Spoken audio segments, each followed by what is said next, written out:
All right. Welcome to our November 12th, 2024 Board of County Commission meeting. Our invocation today will be a moment of silence followed by a Pledge of Allegiance led by David Yankwit, a U.S. Army veteran. All right. Please stand.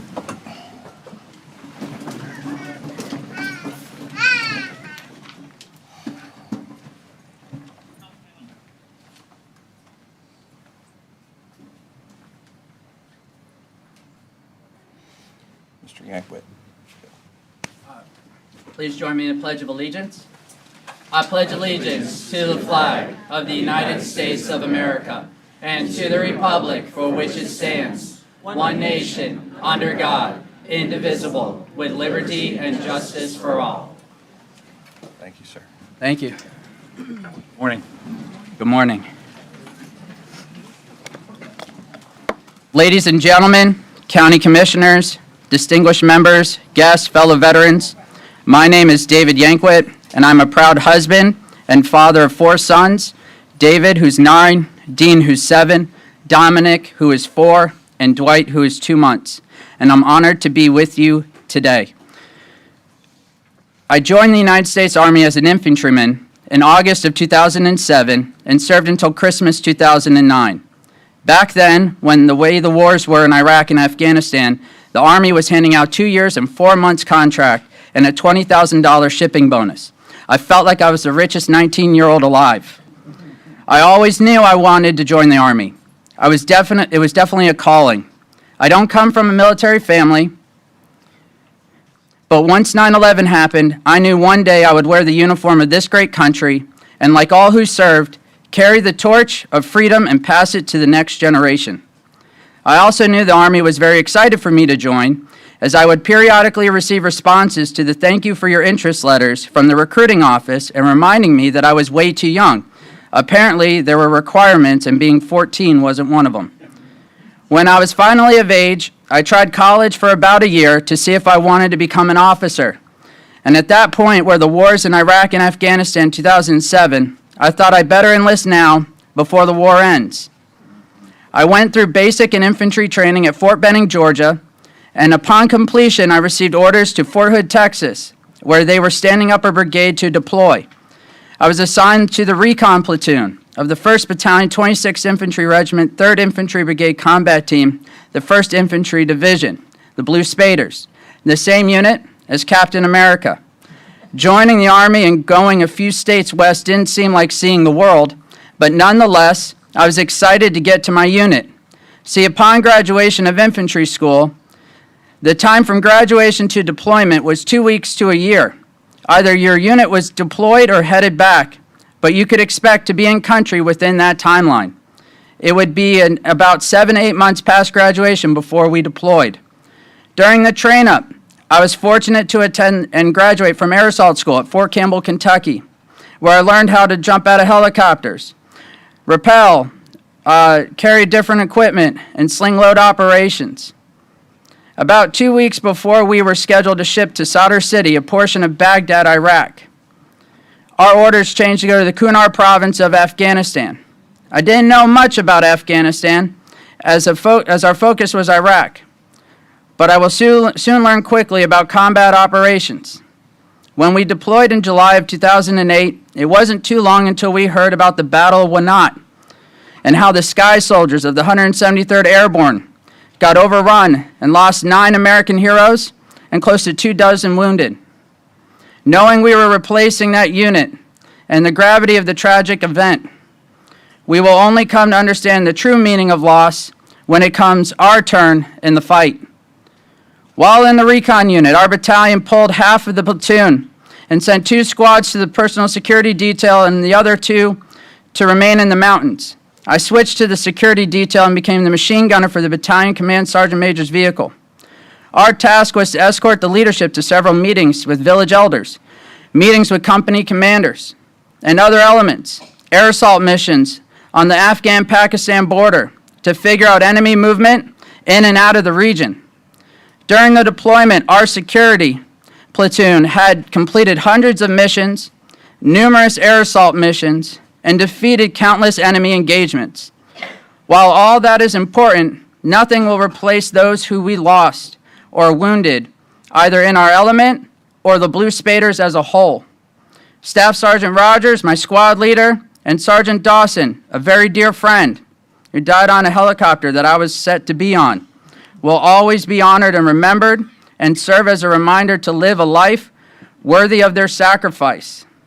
We left Afghanistan in June of 2009, and I will tell you that it was an uneasy feeling, readjusting from sustained combat, seeing family, reuniting with guys who were wounded, and then the beginning of new chapters, as people either re-enlisted and went to a new unit, were discharged, or stayed was a whirlwind of emotions.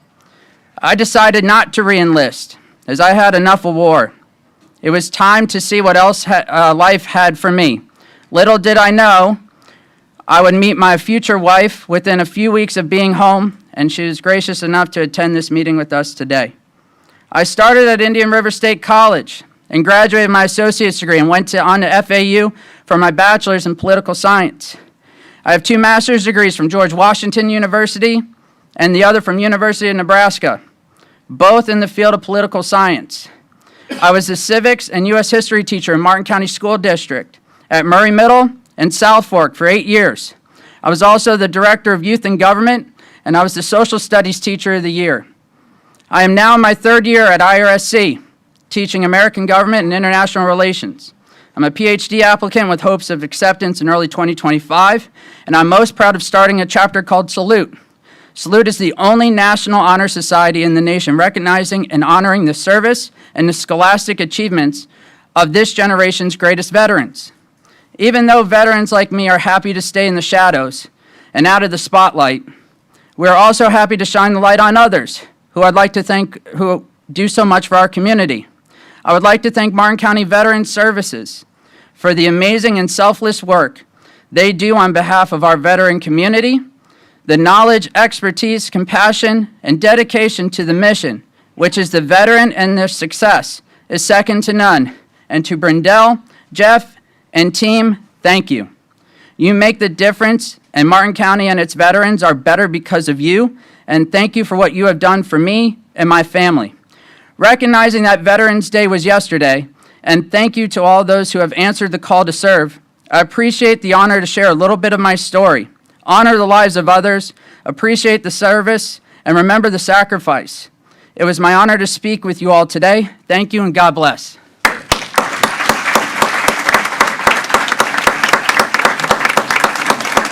you very much.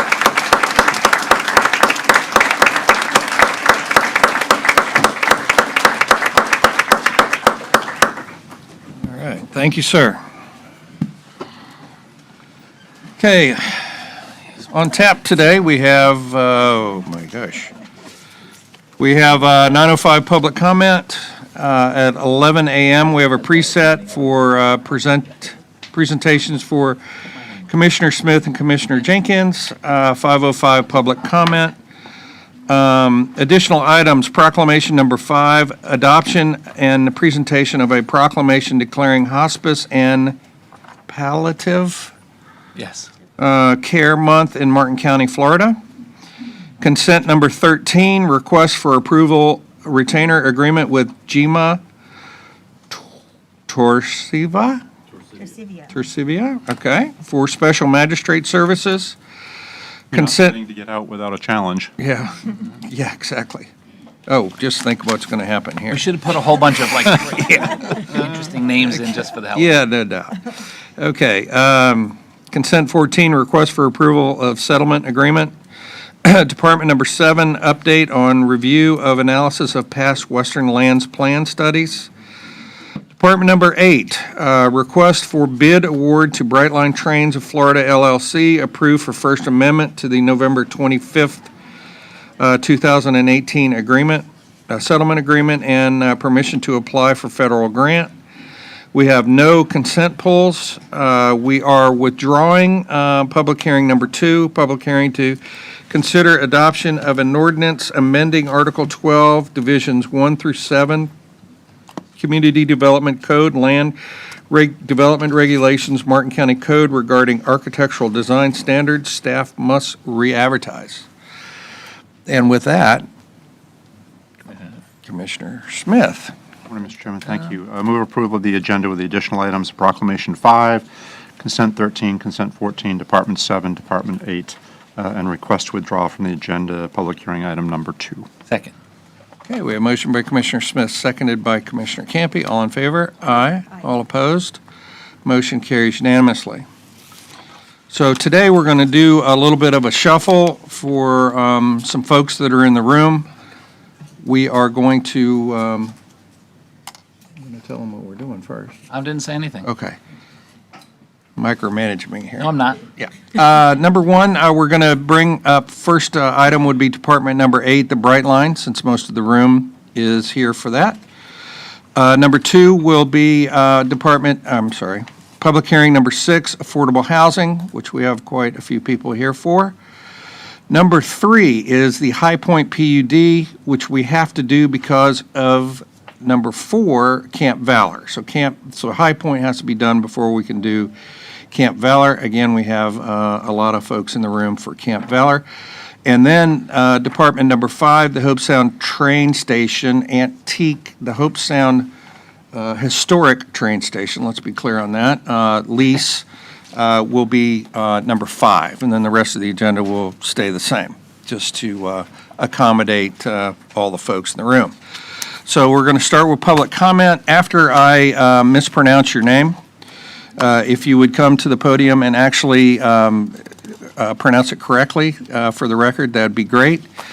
If you would like to speak at that item as it comes up on the agenda, please let me know, and I'll set your card aside for the item. And then, we got to do proclamations first, yeah. I'm sorry. I was going to go wait. You're the one that told me to do. Today is your day, bro. You threw me off. Okay, we're going to do proclamations. I'm sorry, I got to, Just getting into the groove. yeah. Couple more meetings, you'll Couple have more, this I'll have this down. down, man. Too. Yeah, I'm sorry. Excuse me. Okay. Horrible. No, I'm joking. Good morning, Commissioners. Our first proclamation is presenting a proclamation declaring Veterans Day in Martin County. For more than 200 years, individuals from all walks of life had taken up arms and sworn an oath to support and defend the principles upon which our country was founded. The contributions and sacrifices of the men and women who served in the armed forces have been vital in maintaining our freedom and the way of life enjoyed by the people of the United States. In recognition of Veterans Day, which was observed on November 12th, the board calls upon all citizens to honor the contributions of current and former members of the U.S. Armed Forces. And here to accept, we have David M. Yankwit, Army Combat Veteran.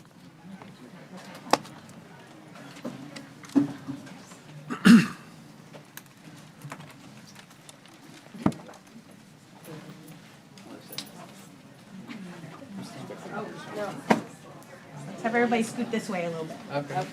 Thank you. Sorry about that. All right, let's do a few. 1, 2, 3. 1, 2, 3. Thank you very much. Hey, Harold.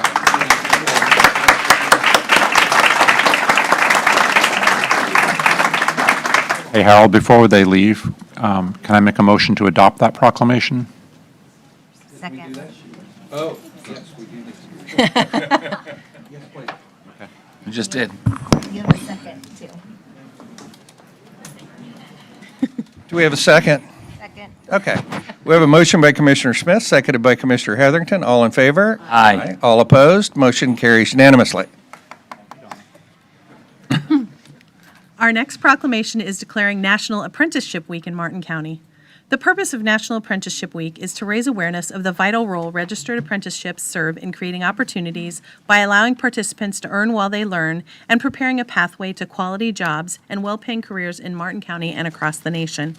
National Apprenticeship Week is November 17th through the 23rd, and the board recognizes the importance of this proven, industry-driven training model.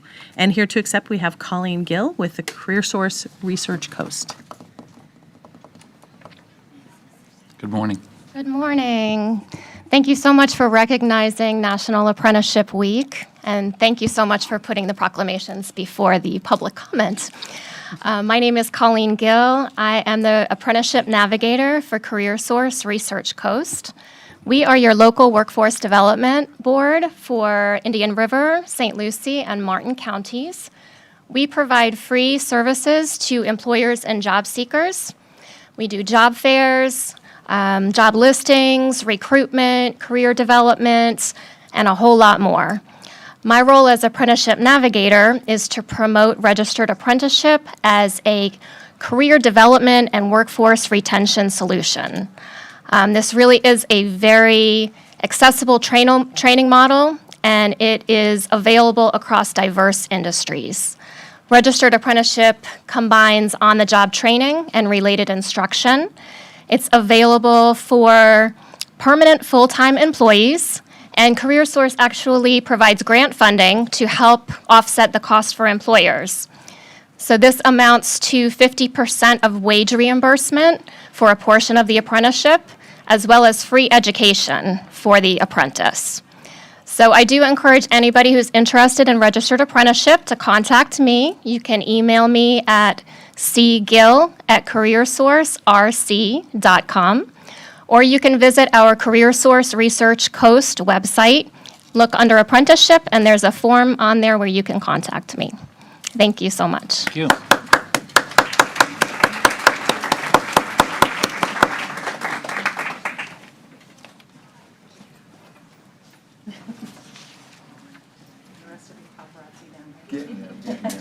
All right, 1, 2, 3. I'm your backup, just in case that phone thing doesn't work out well for you.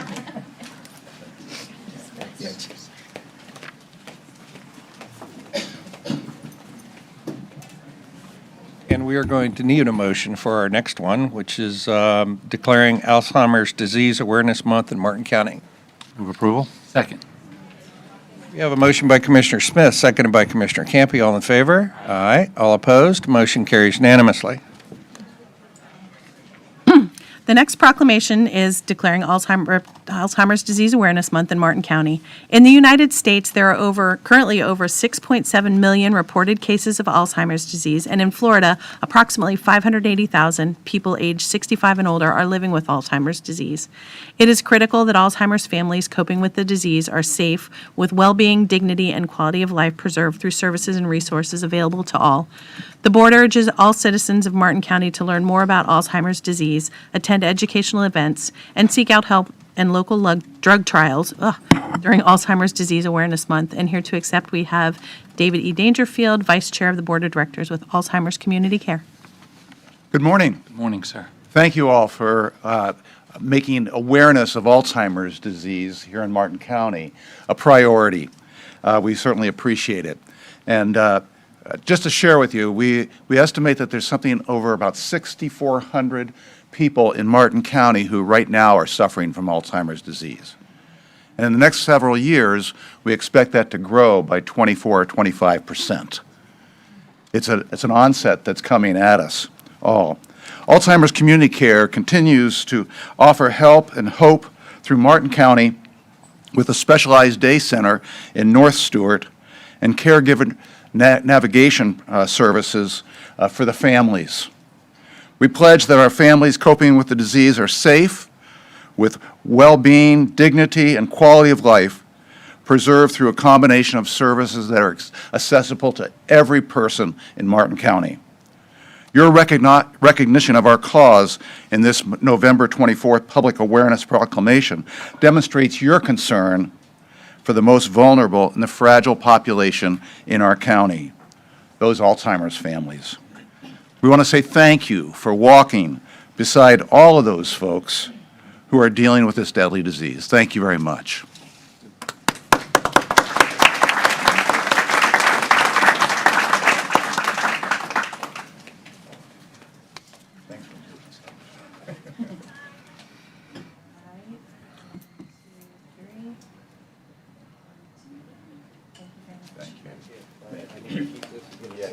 Thank you so much.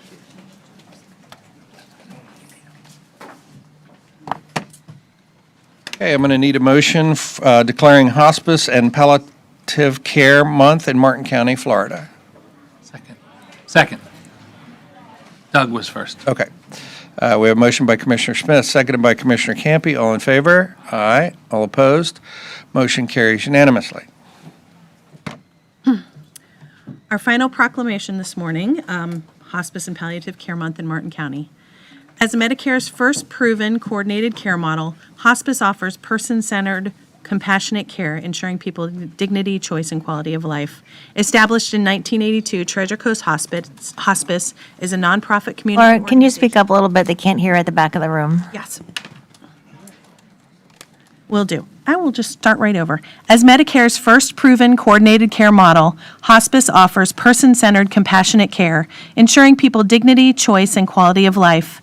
Established in 1982, Treasure Coast Hospice is a nonprofit community organization of skilled professionals and dedicated volunteers whose mission is to provide access to compassionate, caring, expert, and professional hospice and grief support services to patients and families at the end of life.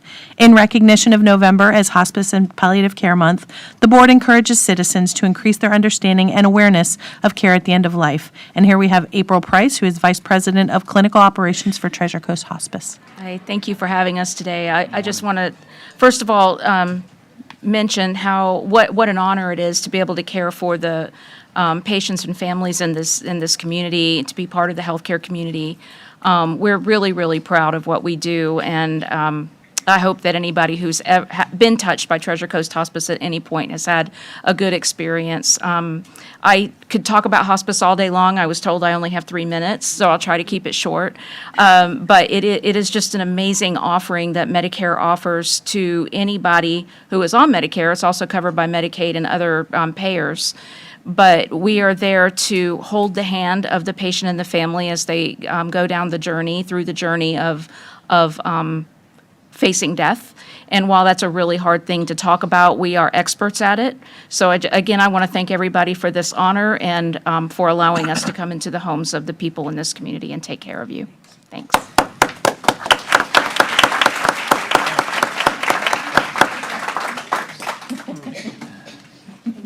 Trying to run away. Run away. I like this one. All right, let's do a couple. 1, 2, 3. 1, 2, 3. Thank you. Got it? Yes, I do. Thank you. Thank you. Thank you.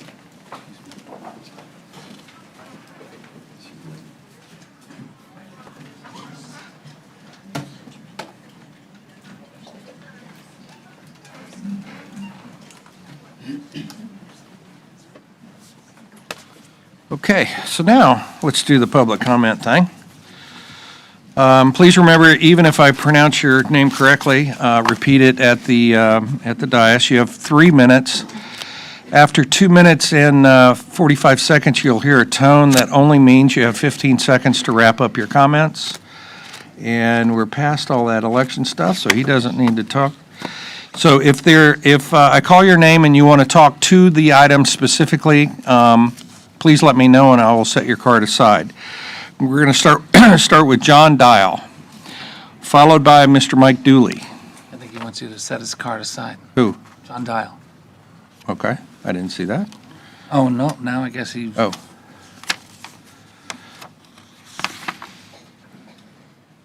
Good morning, Commissioners. My name is John Dial. I'm a veteran, resident, and local business owner for 24 years in Martin County. For over the years, I've never attended many of these meetings, but have started doing so lately because I feel it's my civic duty to do so. I feel that the citizens of Martin County should be advised of every dollar that's spent in the county on our behalf, especially for new projects, and for that fact, for projects in the past that either showed a return on the income or investment or didn't when it was sold to the commission and the constituents. Financial accountability and smart, sustainable growth is what I'm bringing to light. You see, I'm an American for Americans, and I'm a Martin County taxpayers for Martin County residents. My question is why would the county want to take on building a train station for a private company? If that's the case, I would like for you guys to pay for my marina slips down here and the hotels and the restaurants advertising. And that sounds crazy, right? But so does spending $60 million for a train station that will ultimately fall on taxpayers yet again. Brightline has lost $420 million so far.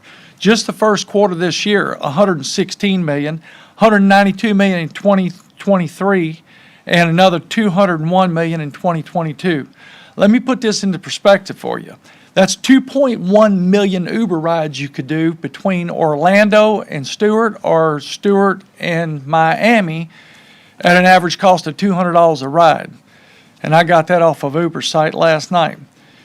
This is just what the cost in financial loss is up to date on Brightline. There'll be more in the future. Again, I'm not anti-Brightline. I'm just anti-Martin County paying for it.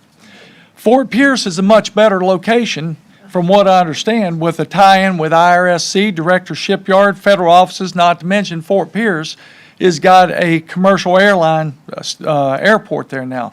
If we're truly talking about serving the good of society, it's a better choice and costs Martin County taxpayers nothing. We will not have that element that every train station in the entire world descends to, and those are all paid by taxpayer dollars. Everyone talks about grants, paying for that. Well, grants are just tax dollars disguised without spending or oversight or plan. I compete against grant-funded businesses all the time, and I can't compete against them because they're in a losing money proposition. I hope you'd consider this without presenting all the facts and the cost to us first.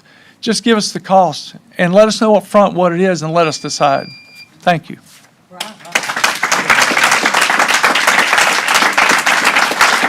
Mr. Dooley will be followed by Rose Rohaloff.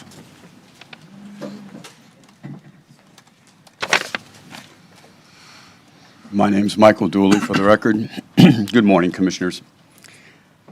I felt compelled to come up here today and publicly thank and acknowledge two commissioners. I wanted to publicly thank Commissioner Smith.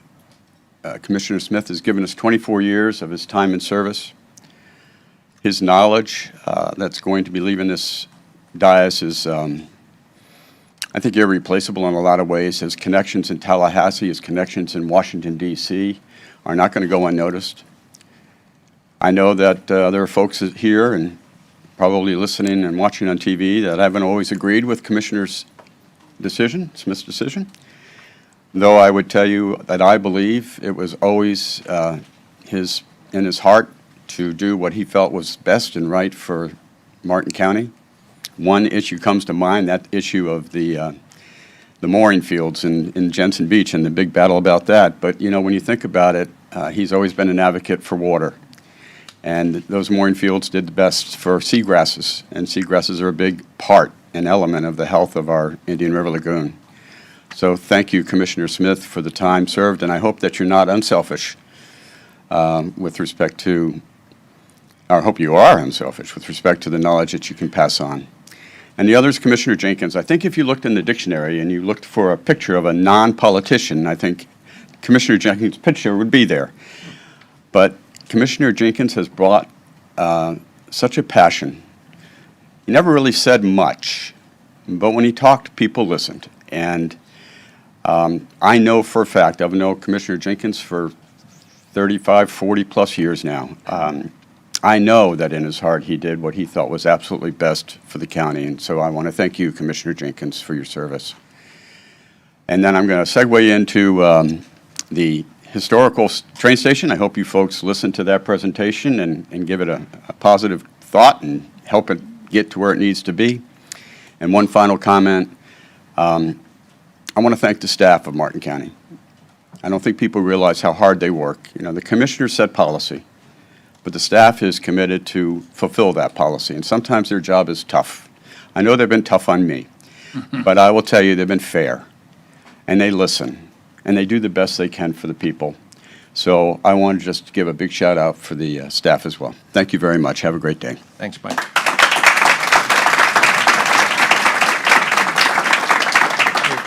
Rose, which we're about to find out her last name, is followed by Susie Werter.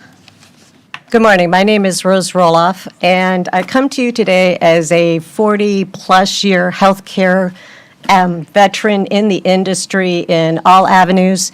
I wanted to give a shout out about the hospice and palliative care. I'm actually giving a presentation today in Palm City at 7 o'clock tonight at New Hope Fellowship, because majority of people don't know a lot about the healthcare industry, and one of the topics I do cover is the difference between hospice and palliative care. So I wanted to throw that in. It is my birthday today, and I'm taking the time out of my birthday because this is such an important issue. I sent an email with this information in March of 2023 to this commission. I received the receipt from Donna that it was received by all of you. We keep throwing around that if we don't learn from history, we keep repeating from it.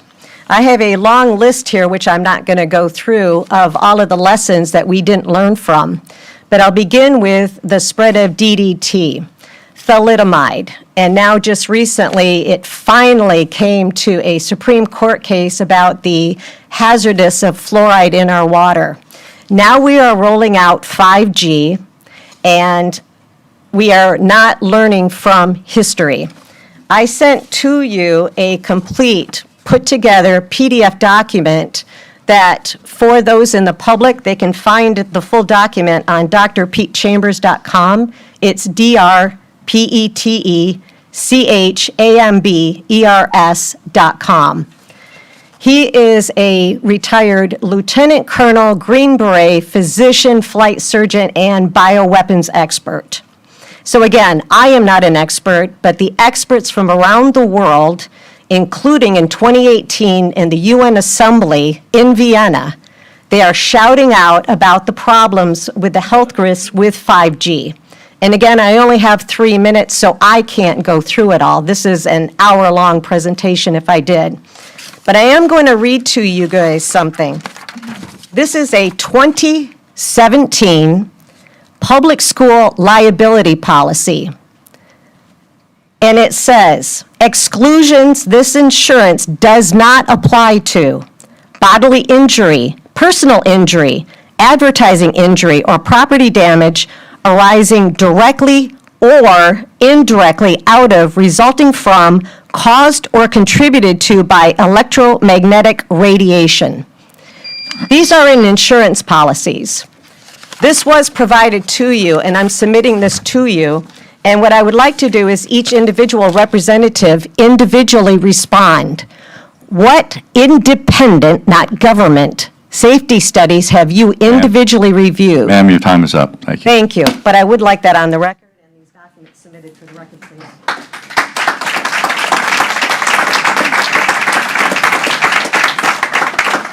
Susie Warter is followed by Amy Janigan. Janigan. So I'm Amy Janigan, and this is Susie Warder. And I'm speaking for both of us and for our families. June 20th, 2024 was the most tragic day of my life. My sister and Susie's son Brian drowned at the Hutchinson Beach Marriott Resort. I'm sure you all remember that day. It is absolutely ridiculous that there are no flags or signage at these resorts. So I've been working with Martin County Ocean Rescue, and I actually want to publicly thank them because they have been absolutely amazing, and everyone that I've met, and I came down here to thank. I live in Maryland. I was a Florida resident for like 3.5 years, so I know Florida well, and I know the beaches, and we grew up in Maryland, and in Maryland, we only have like a small a small piece of the state is beaches, but every single inch is guarded. Now, the lifeguards pull in at 5:30, and then, everybody knows that you're at your own risk, but I think I was shocked to find out that Martin County has 22 miles of beaches and only 1 mile is guarded. And I was researching and trying to figure out, like, this doesn't make any sense. But then I found out, well, if the Marriott has a lifeguard at their beach, then they're liable if someone drowns. And if not, then they just say, okay, forget it, My sister and Brian were two of the nicest people you could ever meet in your life. My sister was a special education teacher, and she dedicated her life to helping autistic children and keep kids that were kind of left behind, you know. And Brian was just so smart and kind, and the two of them were together for like 3.5 years.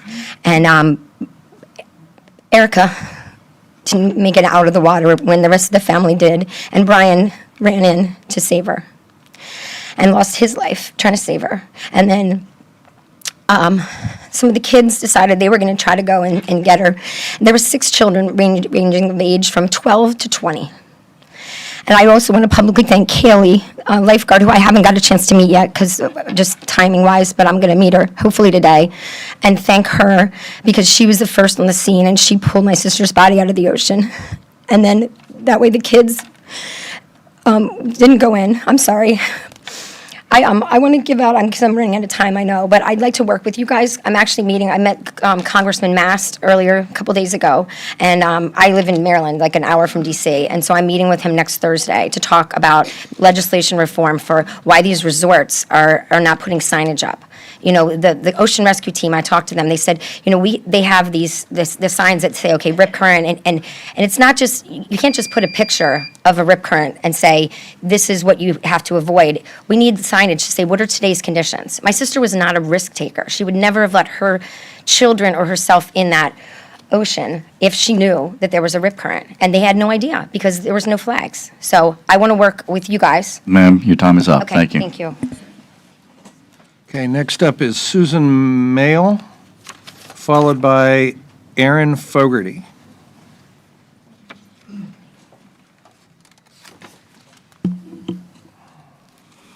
Good morning. I've been here, but it's been a long time.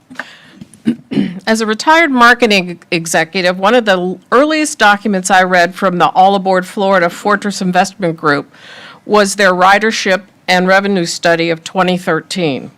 And I quote from it: "In the Southeast Florida market, a decrease of 10% in runtime, 7 minutes, would result in a 5% increase in ridership.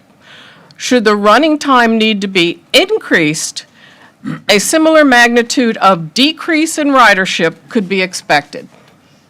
Bottom line, Brightline management does not want to slow down or stop any more than necessary. And when they do, they want to do it in a location that already requires them to slow down. If they must have a stop on the Treasure Coast, it will be best if it's in a place where they have to slow down anyway. There are only 2 locations north of Palm Beach that necessitate a slowdown: Stewart's Tight Town Center at Confusion Corner, heading to the single-track St. Lucie River Bridge at this point, and at Cocoa, where they have to slow down to make a turn west to Orlando. Based on Brightline's terrible ridership numbers and hemorrhaging operating cash, as we heard earlier, they would rather not stop at all on the Treasure Coast. That's also why they do not want to pay a cent for a station here. So you understand their position completely.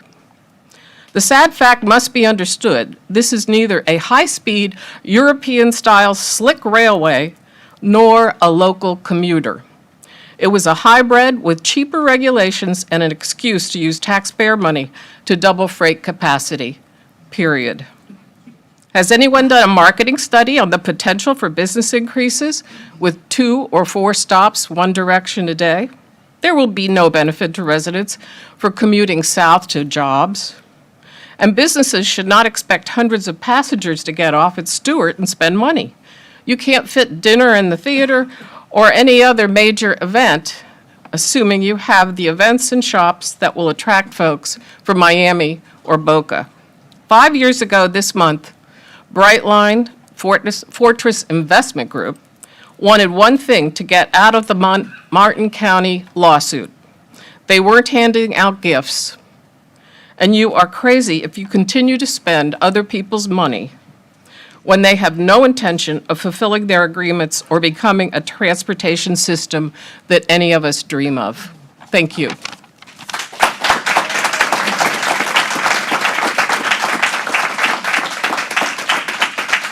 Aaron Fogarty is followed by Steve Adams. Good morning. Sorry. My name is Erin Fogarty. I'm a Stewart resident. Thank you, Chairman Jenkins and Commissioners, for allowing me to speak today. Wanted to thank you for taking up the initiative for a Brightline station for the county. As a former government employee, I look at the function of government to help the citizenry and to make our lives better, quality of life better, and that doesn't always mean looking at the bottom line. A Brightline station would benefit the citizens here in Martin County. Jupiter, Fort Pierce would come down and use it, go to Miami. Additionally, this is short and sweet, after attending many recent City of Stewart Commission meetings, I really appreciate the decorum in this chamber. So thank you again, and go Brightline.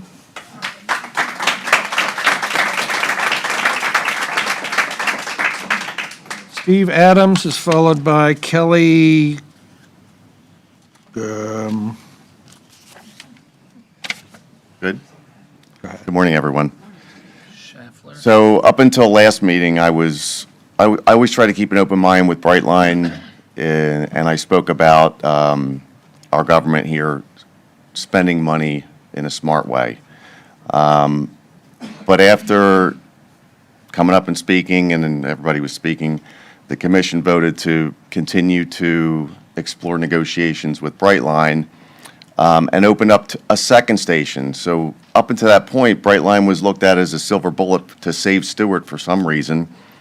And I don't understand how opening up the second location for a train station outside of the downtown Stewart area helps out Stewart. It just didn't make any sense. It doesn't make any sense. The other thing that doesn't make sense is the negotiation process with Brightline. You have to make a deal with them, then apply for a grant, and everybody's in some fantasy land like this grant is given. This commission and the supporters of Brightline behind me are all about damn the torpedoes, full speed ahead, and there's all kinds of torpedoes in the water. As said before, the financial situation of Brightline itself, the city of Stewart has shot it down because it was financially not beneficial. Two grants have been not allowed. Cocoa lost their grant, and the weakest link in the train line, the Stewart Bridge, railway bridge, is now lost their grant. That bridge needs to be replaced, and yet we still continue on this fantasy land that Brightline is going to save Stewart, and if we don't get a grant, then it's going to fall on the taxpayers. Is there some sort of stipulation in this agreement that you're looking to make with Brightline that if you don't get the grant, it's not going to fall on us taxpayers? I think there's a lot of foolishness throughout this thing. People are putting too much faith in Brightline, and it's not a good company. So I'm fully against it at this point. Thank you very much.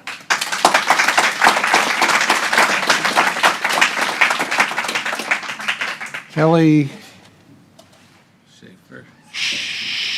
Shalamo, it looks like. Shalmo, okay. Followed by Matthew Shalmo. Good morning, County Commissioners. My name is Kelly Shalmo, and I'm a Parkwood resident of 5 years. It has been 3 weeks exactly since the AT&T 5G cell tower was constructed on the sidewalk right beside my house. It is not yet completed, but I find myself looking out my window all throughout the day, specifically at the new tower, fearful of the workers returning to complete the project. Thankfully, that has not happened yet, but it creates such anxiety within me. Every time I look out my window, I see it, and my mind immediately starts racing. As much as I try to ignore it, accept it, and move on, I'm still tormented with the same question. Will my family be safe here? I can't even express how many times over the past few weeks I have heard, "You're not going to stay there, are you? You have to protect your babies," which only creates more doubt and more fear. Our home, our sanctuary of peace, has now become quite the opposite. I've read countless articles that say there's no danger at all from cell towers. but I have also read countless articles stating alarming dangers, as well as personal story after personal story, reporting headaches, vomiting, dizziness, and insomnia, just to name a few. Because it's still so new, there's just not enough research out there yet to put my mind at ease. We had absolutely no say in this beforehand, and now we're stuck in between a rock and a hard place. Do we stay and risk it, or do we move and take a financial hit? Because we all know that now having a cell tower in your yard immediately decreases the property value as well as makes it difficult to sell. Of all the land in our county, why must it be in between two houses in a residential HOA neighborhood, specifically between my house and our sweet neighbors Jenny and Ray? Is it because of all the new developments being built off of Cove and Salerno roads? Is it to service them, but we're an old convenient place to put it on, not to disturb the beauty of the new communities? Or perhaps it was just simply random. But whatever was the deciding factor, I'm pleading with you to stop this process and have the company relocate it, and not in another residential area, putting other innocent families in the same position. Thank you for your time.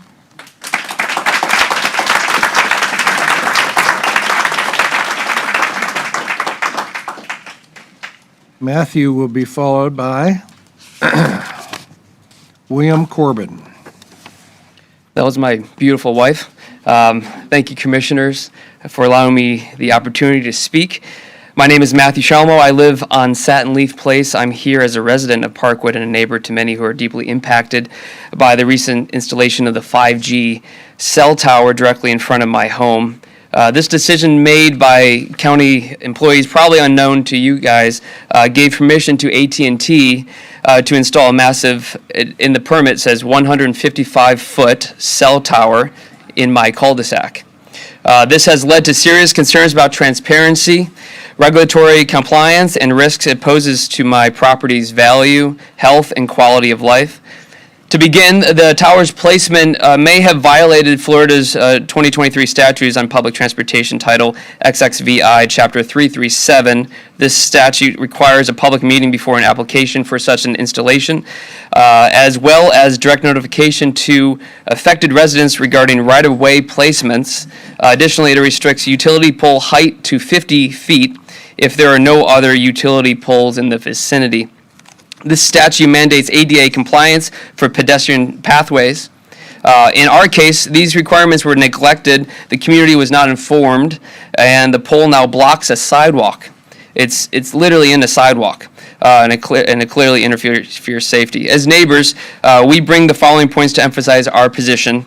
1, failure in community transparency and due process. 2, impacts on property values and investments. The research is clear. Cell towers have documented impact on home values. Studies from reputable organizations showed that homes near cell towers see a drop in property value up to 15%. For many of us, our homes are our largest investment, and financial losses due to proximity to this tower threatens our long-term stability and community's overall appeal to new buyers. You'll see the sources I've cited. I gave packets in front of you that talk about home values impacted by 5G towers. You also see pictures in there from this packet. Number 3, health and safety concerns for family and young children. We're particularly concerned about potential health risks from prolonged exposure to RF emissions, and a risk we don't want to impose on my family and my neighbors. The American Cancer Society and other health experts urge caution as studies continue. For us, the well-being of our children and neighbors cannot be compromised without consideration.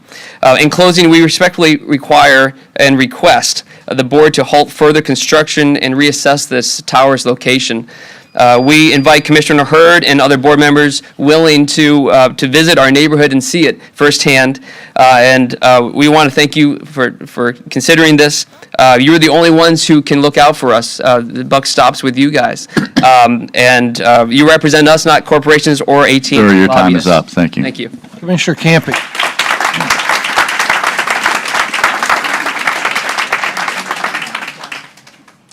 Normally don't jump in the middle of public comment, but after those 2 comments and the information that we have received via email, you were right, sir, when you mentioned it did not come to us. And I asked excuse me, I asked our county administrator, why not? And he said it's a state issue. But that being said, I'm requesting that we have an agenda item. Our Director of Public Works is here, but it's a busy day today. So I'm requesting an agenda item that we will go through and figure out why this happened. And I don't know if we have the authority, but I would ask that our staff speak to the contractor and tell them to potentially hold off from continuing to do work on that pole. This packet is excellent.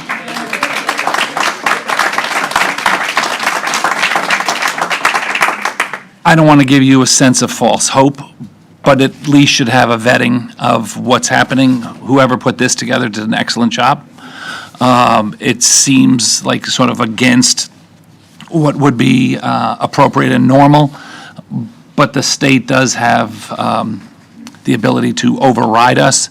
But at the very least, let's hear about it and let's see if we can't get to the bottom of it. Now, in terms of the debate between our cell phone towers, dangerous or not, I don't think we're going to solve that specific issue. Like you said, ma'am, there's as much information saying they're not as there is that says they are. But at least let's figure out what the situation was with this, and I'd make that a motion. Second.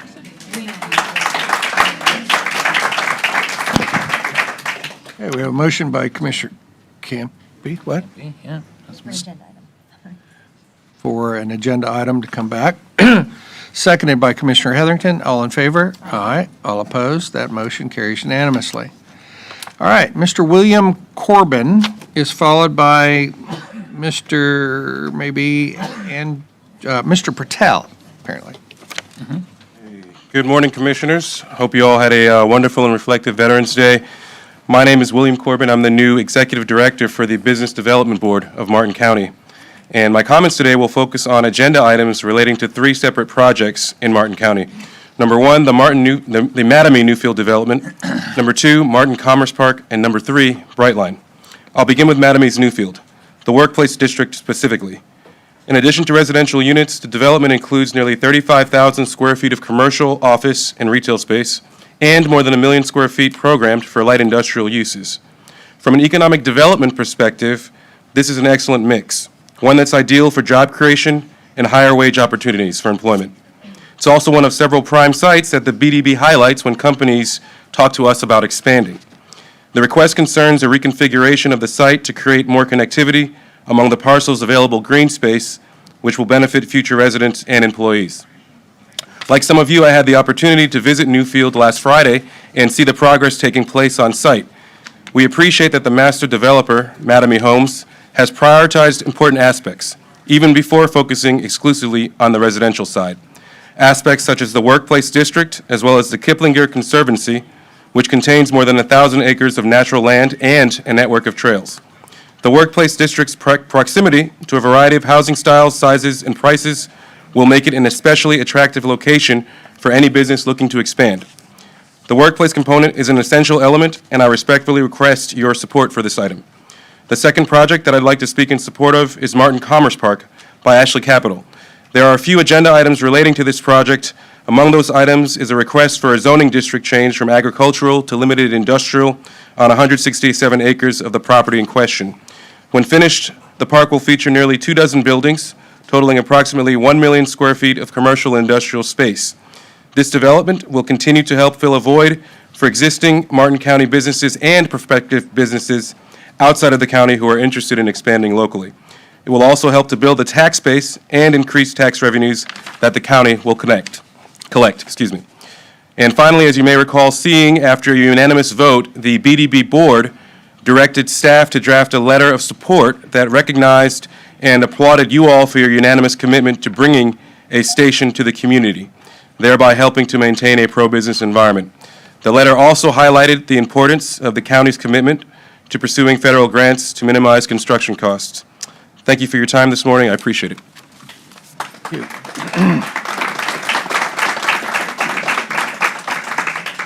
Mr. Patel, which is going to pronounce his first name, is followed by Michael Serkis.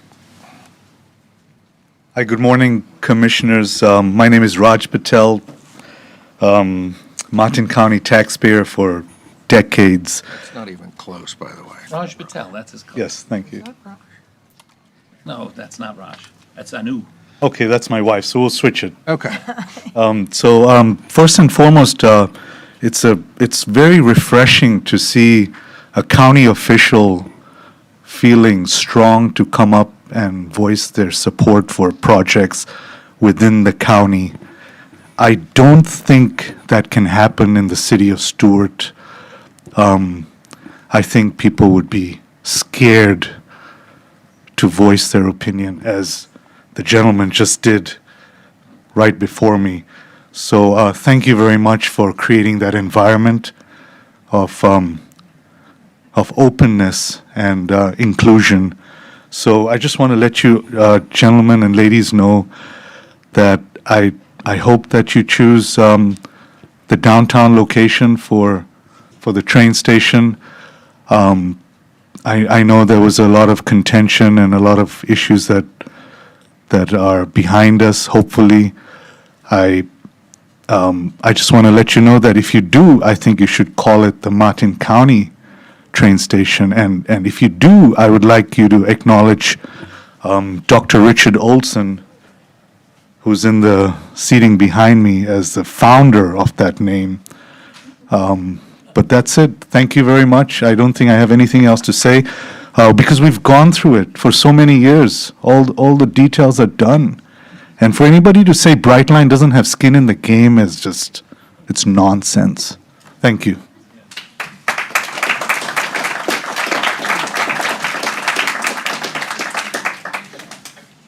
Mr. Circus will be followed by Mrs. Patel. Let's do that. Good morning, Mike Circus, I'm a resident of Palm City. I think you guys have heard me say multiple times over that the way we do things is more important than decisions we come to. The ends do not justify the means. And in this case, taking a look at Brightline, no matter how much we may be in support or against Brightline, doing something shady in the process to make it happen is still doing something shady in the process to make it happen. In this particular case, I'm going to highlight how we're circumventing state law, Chapter 125, verse 66. We did not notice this 10 days in advance as is required by the state. Any ordinance or resolution with a binding effect has to be noticed 10 days in advance.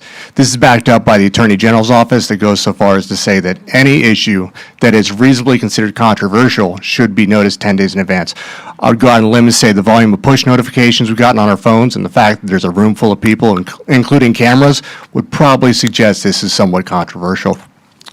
Moreover, Martin County Code, Chapter 71 in Tax and Finance, gives you a very specific limit of how much money you are allowed to borrow to make government action happen. And this $15 million is far in excess of that, so you're not even in compliance with that.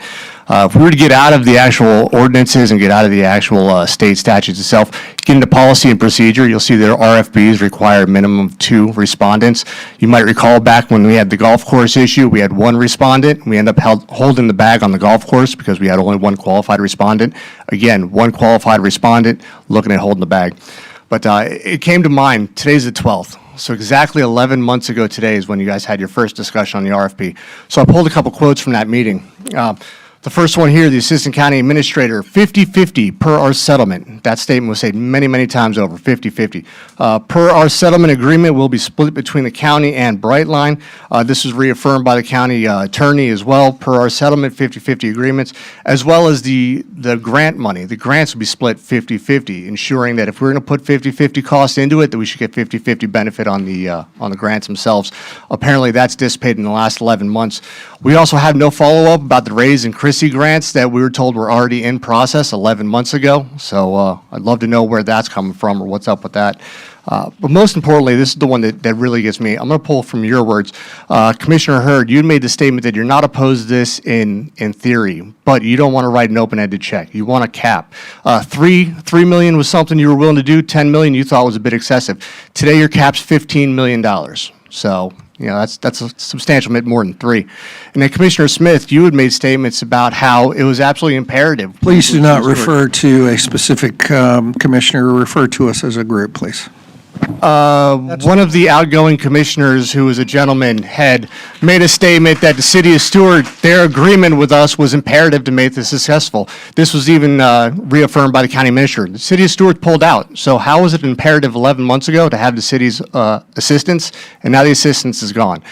There's no reason for us to take on this risk. Time is up. Thank you.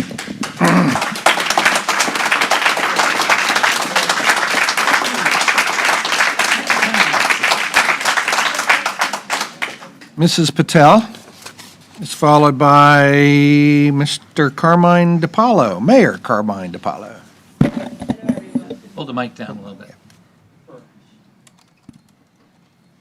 Hello, everyone. Good morning. And thank you for being leaders in the true sense and considering us taxpayers as important people as well. And we as taxpayers want our tax money to go in the right direction, bring the train station to our county for our benefit, for us to take the train elsewhere and back to our town. This is our tax money as well. We want to be spent at the right place. It'll be better that if you put this train station in Stewart downtown because it's ready, it's there, it's your property, it's Martin County's property, and nobody has a say to oppose it but you beautiful, amazing people. So you should consider downtown Stewart as a good train station stop. It's just that this decision is very prudent for the citizens of county. Please consider it and give us a train station as just the way you have done good things in the future. Please do this one too. Thank you. You.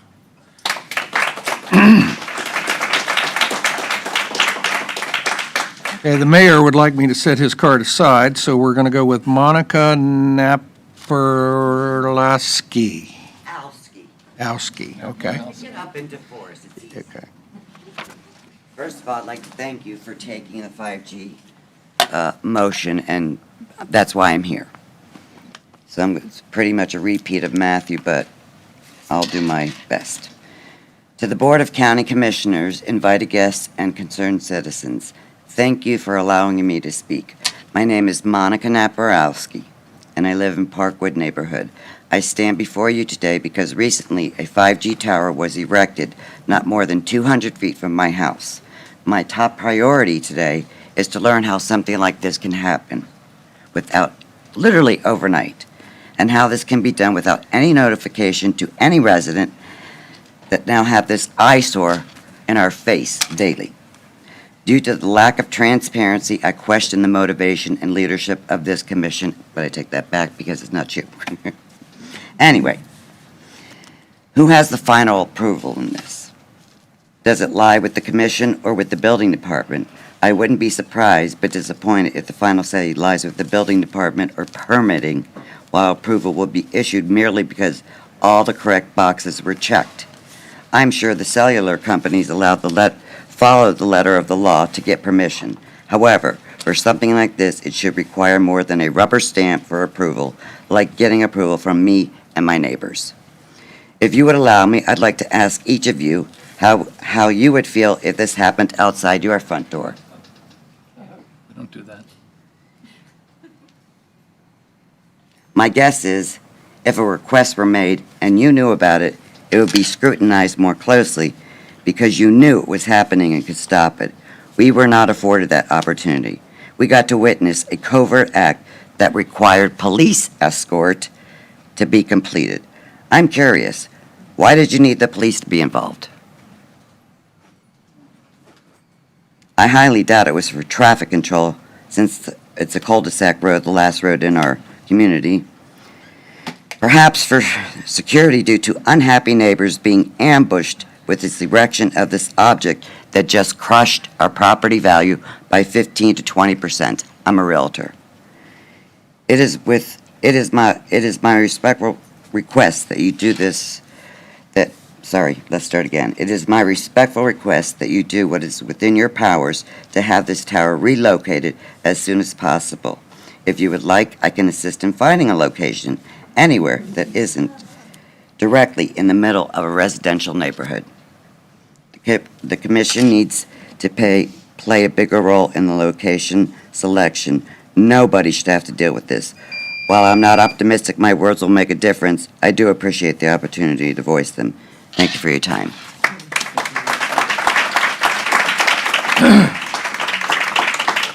Next up is Casey Ingram Mullen, followed by Mr. Harry MacArthur. Usually you have to share.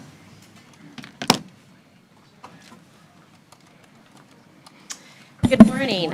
April 6, 2024, $50 million Brightline funding denied. It's privately funded. I mean, we are not going to be on the hook as the state with taxpayers for doing trains. Governor DeSantis.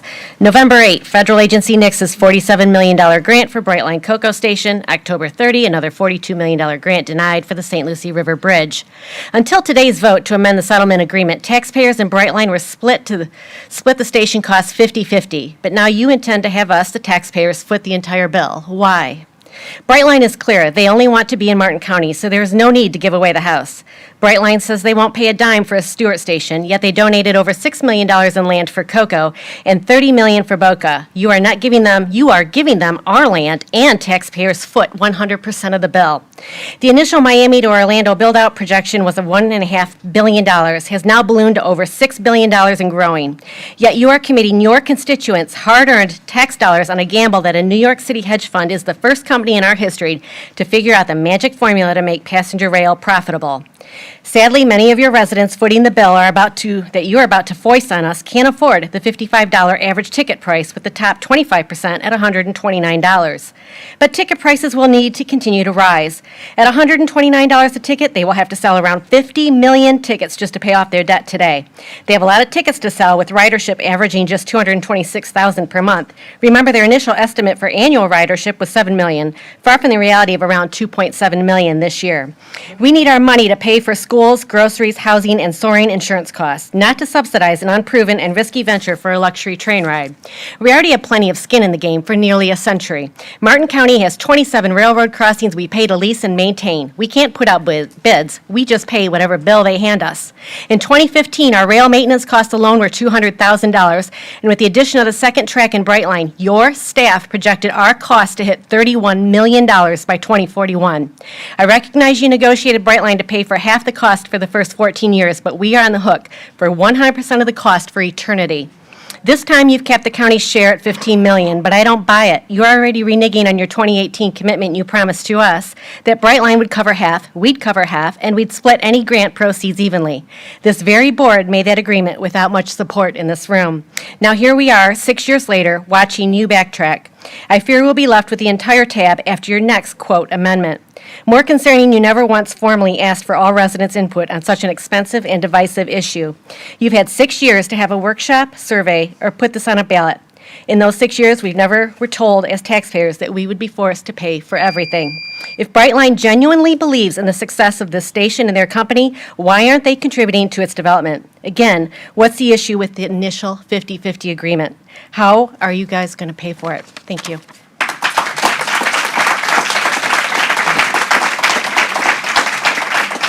Harry MacArthur is followed by Gail Goldie.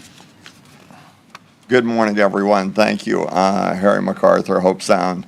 I just want to thank everyone, you commissioners and staff, for always doing a great job and doing what's right for Martin County. I came up here today for one reason, two reasons. One is Commissioner Smith, thank you for your service, for, you know what, not always agreeing with us, but doing what was right, and you will probably never get the respect you deserve for being an environmentalist, because, you know, so many times you take that in consideration and never got the credit. You always do what you think is right. You always give your explanation on your side of it. We have agreed and disagreed many times over 24 years. I love the conversations we have. It's just that good. Not many people you can do that with. Thank you so much. And you know what? Just your service, thank you, thank you. All your trips to Tallahassee, to Washington, appreciate it, you know. Now, Commissioner Jenkins, I apologize. I got you into this. I know. I don't know how you can even look at me and smile, but thank you for 8 wonderful years. Appreciate you. Thank you for all you've done. Thank you both for being great commissioners, and thank you. Thank you.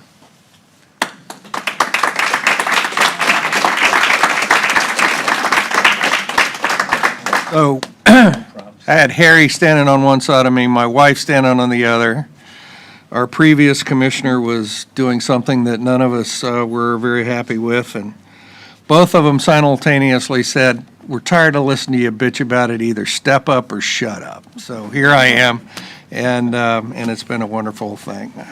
And I beat the odds. Harry had an odd thing going on as long as it would, how long it would take me to drop the F-bomb behind the dais, and I beat it. The day's not over. The day's not over, but I beat it. But anyway, thank you, Harry. We've been best friends for a very, very, very long time. So anyway. Love you. Yep. Good morning, Commissioners. I'm Gail Goldie, and I've been following the Brightline saga since its inception. I'm hopeful that each of you have done the same. I have a few comments regarding the proposed Brightline train station. But first, I'd like to thank the City of Stewart for exercising such great common sense and restraint on a want, not a need.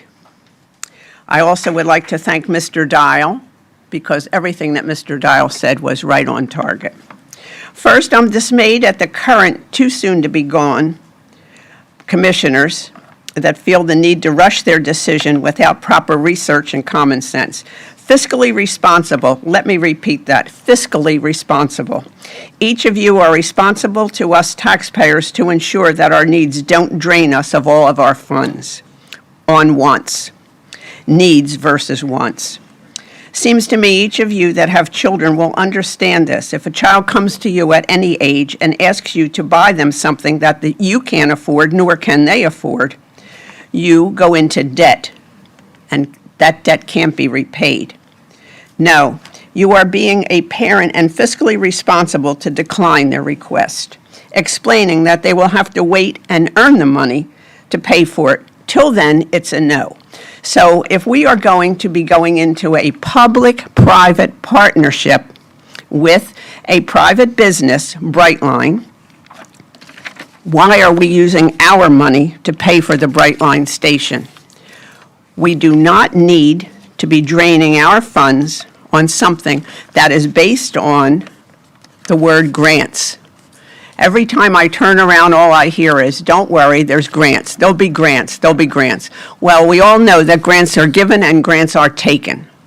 Recently, grants have been denied. They have been taken back, which was the exact thing that happened to the train bridge over the St. Lucie there. And we just don't need to be taking all of our taxpayer dollars and using it on something that is not a proven entity to be a moneymaker. Brightline is $8 billion in debt. $8 billion in debt.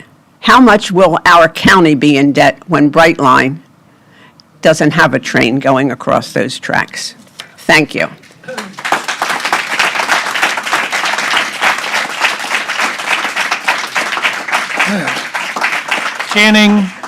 Channing Philibom, I hope, is going to be followed by Richard Olson. And please repeat your name correctly. Hello and good morning, Board of County Commissioners. My name is Channing Philibom, and I'm a resident of Parkwood.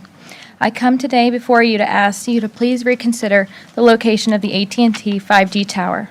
At its current location, it's not only an eyesore, but a potential health hazard to our young and elderly residents. The effects of 5G have not been studied long-term, but we know that they emit harmful electromagnetic frequencies, or EMFs, that do cause headaches, disrupt sleep, and enhance chronic diseases. I don't know about you, but if you've ever had a small child, sleep heals all. The same with our chronic diseases. We need sleep to heal. I've been told by a person who makes a living studying radiation in 5G towers that this tower is just like having a large cell phone in your front yard. Well, I don't know about you, but I try every moment of every day to keep my cell phone away from me. I don't sleep next to it. Excuse me, I lost my spot. I try to keep my phone on speakerphone, so not to keep my phone next to my head. But unfortunately, we don't have that luxury of just walking away from a cell phone tower when it's in our front yard. No one in our neighborhood was notified prior to this installation, nor does anyone want it there. The 5G tower is not helping any of our residents, and it's only hurting our health and our property values. In addition, this causes an obstacle for wheelchair-bound residents. It's in a public right-of-way blocking a sidewalk. This tower would be better suited in a business parkway, industrial park, or along a highway, not in someone's front yard or residential neighborhood. There's already a 5G tower directly across the street on Federal Highway. I kindly urge that you do not use our neighborhood as a science experiment. We are not guinea pigs. This is where we live, sleep, and raise our children. Thank you for your time.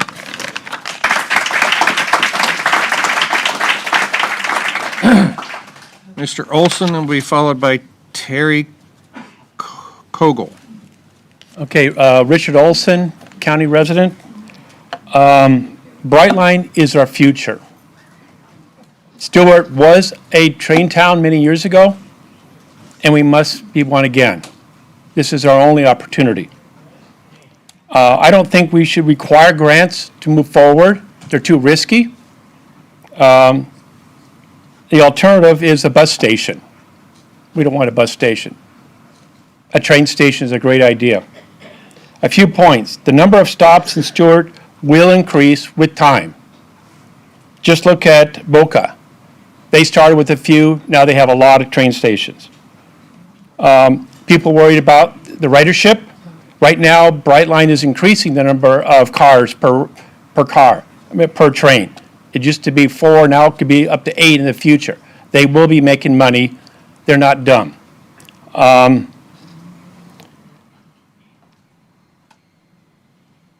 We will be paying for the station.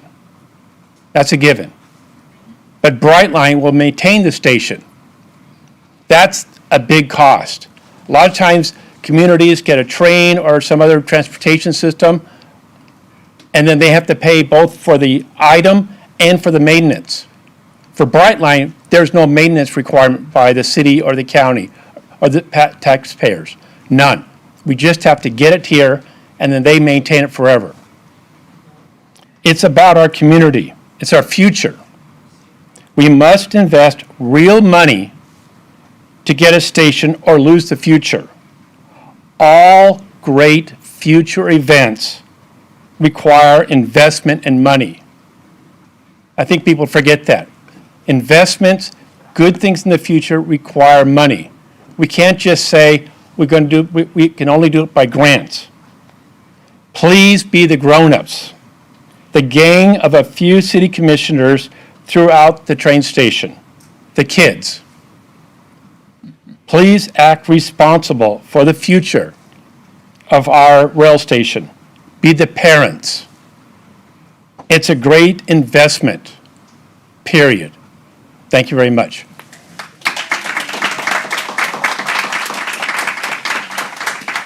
Terry Kogel. Oh, there she is. Followed by Steve Vitale. Thank you. You did pronounce it correctly. Good morning, Commissioners. Last week, the American people spoke up and voted out people who thought they were infallible and untouchable. They were wrong. They disregarded the will of the people.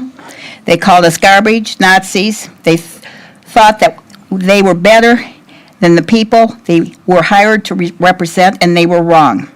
The dynamics of Martin County have radically changed. We have mortified from the county of primary retired people to a county of hard-working people. People who work hard to support their families, people who have a strong interest in what happens in this county, but are denied the right to attend this county's meetings.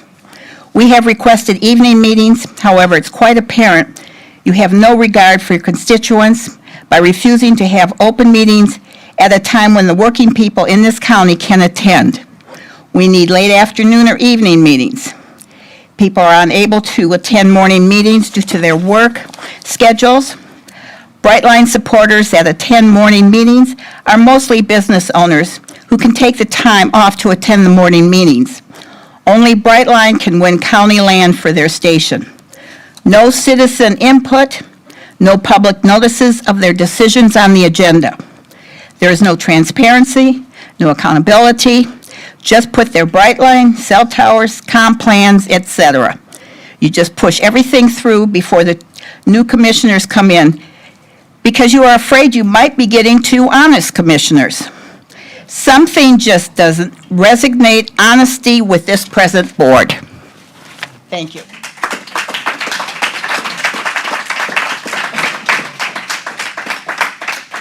Steve Vitale, followed by Robin Cartwright.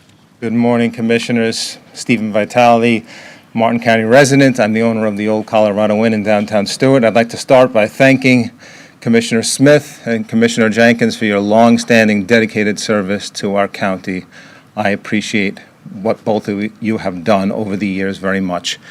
I'd like to speak to you tonight as a family man. I am a proud father of 7 children, many of whom live here in Martin County. My grandson, Judah, who is 1 year old, is outside right now.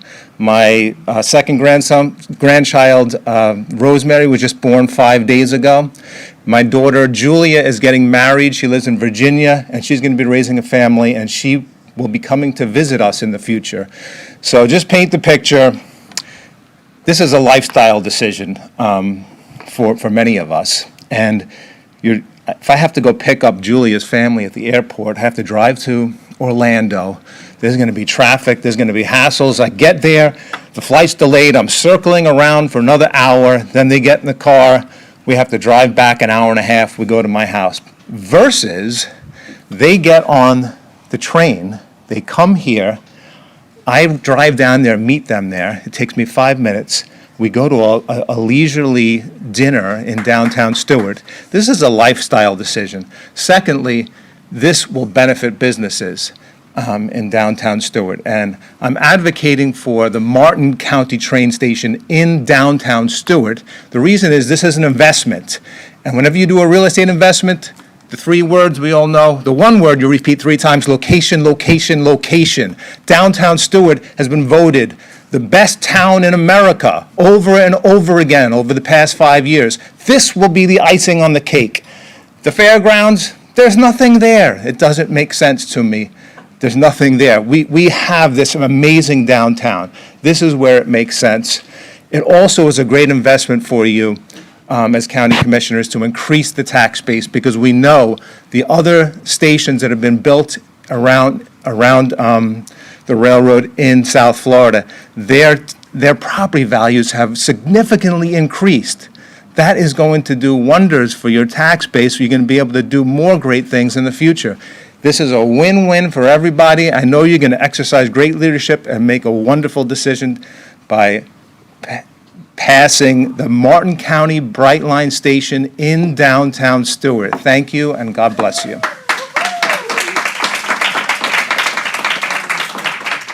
Ms. Cartwright will be followed by Sam Hay.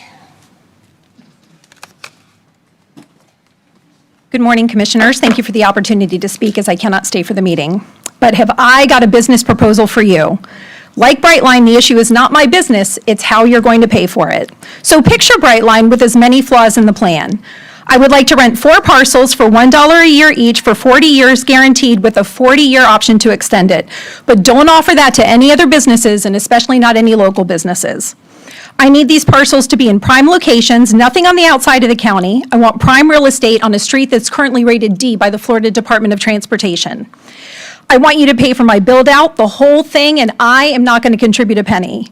I won't give you an anticipated budget for my build, but that's okay. Just promise me a blank check anywhere between $45 and $60 million. Hell, we'll adjust it to half of that like you're suggesting today. So from $60 million to $30 million, what do I care? It's not my company's money, it's taxpayers' money. FYI, my company has been losing money every year, but don't pay attention to that either. I will also not provide any economic feasibility studies to show you any valid reason to do this for me. Just trust me when I say it is the best idea ever. And I know if I had honored our previous court-assigned agreement, I would pay for half, but I'm reneging on what was promised. Doesn't matter what my business plan is, it is rock solid because I said so, even though it's not. Oh, and if you were to publicly deride and chastise 3 of the city commissioners for caring about fiscal responsibility and reviewing the contracts, that would be great. Again, I'm not paying for jack squat. Fun fact, in a public records request find on August 27th, 2024, there was a text from City Commissioner or City Mayor Campbell Rich to everyone's friend and neighbor, Tom Campenny, quote, "Without a FOIA request, Boca received a 16.6 grant, Brightline kicked in 30, and Boca had to pay 9.9, half of which they got from other grants. I assume those are millions of dollars. So it appears Brightline does chip in when they really want a station to happen, yet that fun fact is never acknowledged, nor does it make any of the pro-Brightline rhetoric. Another fun fact, also in Boca runs the parking garage, so they get the revenue from that. But here in Martin County, we are letting Brightline keep all of those profits, even though there may be people parking who are visiting downtown Stewart and not taking the train. Makes you wonder why this county commission is so hard-pressed to push through this in a manner with no financial buy-in from Brightline. How is this remotely mutually beneficial to our community? So consider this my official submission for my business. I hope you'll give me the same deal as you would Brightline. So basically everything that I'm asking for with no feasibility studies and totally at the expense of taxpayers. And like I said, similar to Brightline, the issue is not my business, it's how you're going to pay for it. I'll remind you that the comp plan does not say that taxpayers are responsible for the cost of my private business. So I hope you'll approve my proposal with the same due diligence, concern for the budget, and thoughtfulness that you're going to use to approve Brightline, leaving this in the hand of the new commission. Thank you.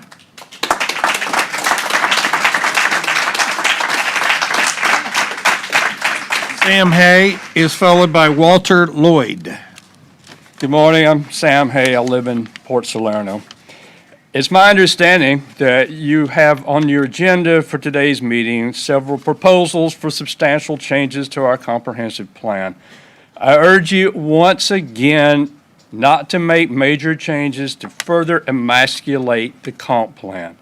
It is abundantly clear that an overwhelming majority of Martin County residents want to live in a location unspoiled by nerve-wracking traffic, increased levels of crime, and rampant development. If you continue to punch big holes in the comprehensive plan, ultimately there will be nothing left of it to protect us from all the ills of overdevelopment which has so despoiled most of South Florida. Again arises the obvious question of just who benefits from weakening the comp plan, and the obvious answer is developers who seek to maximize their profits at the expense of our environment and our quality of life. Let's put a halt to this disastrous trend now. You commissioners were elected to represent the will of the county's citizens. If you vote to approve developer-friendly changes to weaken our comp plan, you are certainly not representing the will of the people. The voters of Martin County have spoken. Please respect our voice. What's the rush to make changes in the comp plan anyway? Is it just to satisfy the wishes of often unscrupulous developers before a new commission can be seated? As for the issue of a Brightline station here in our county, I have mixed feelings, but I certainly do not think that we taxpayers should have to foot the bill. Brightline is a private company in the business of generating profits for itself. Obviously, they're not very successful at it so far.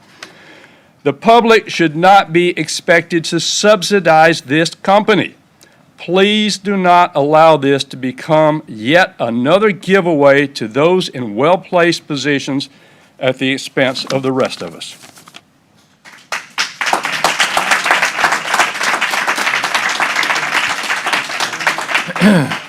Walter Lloyd is followed by Sherry Lee.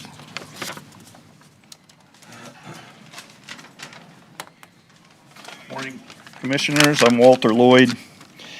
I'm here to plead with you, similar to Mr. Serkis's comments, in that I'm more about how we're doing things and the lack of transparency. So I'm asking you to consider the will of the people as demonstrated so clearly in the last election. This push to ram through important and controversial issues like comprehensive plan amendments and Brightline are more of the same actions that drove those election results. The lack of transparency to your constituents is glaring, and you have the gall to tell us that you take transparency and sunshine very seriously, while in the very same meeting where there was no agenda or public notice for Brightline, you make a motion and approve it. Interestingly, also, that same day, the room was filled with yellow shirts, so somehow they got the notice, but the rest of us didn't. I'd also like to call out WPTV as I watched them make announcements for this Brightline issue. I would implore them to be a little more objective in their questionable reporting and journalism. It's clear that the taxpayers of Martin County want a say in this and a fair deal, but if you watch the biased reporting from that channel, you wouldn't know it. Responsible journalism is one of the major tenets in our democracy, and if we can't get that from our local media outlets, then we have leaders and media working together against the will of the people. I'm asking that you put off any motion or vote on Brightline until the new commission can bring new perspective with public representation. Thank you.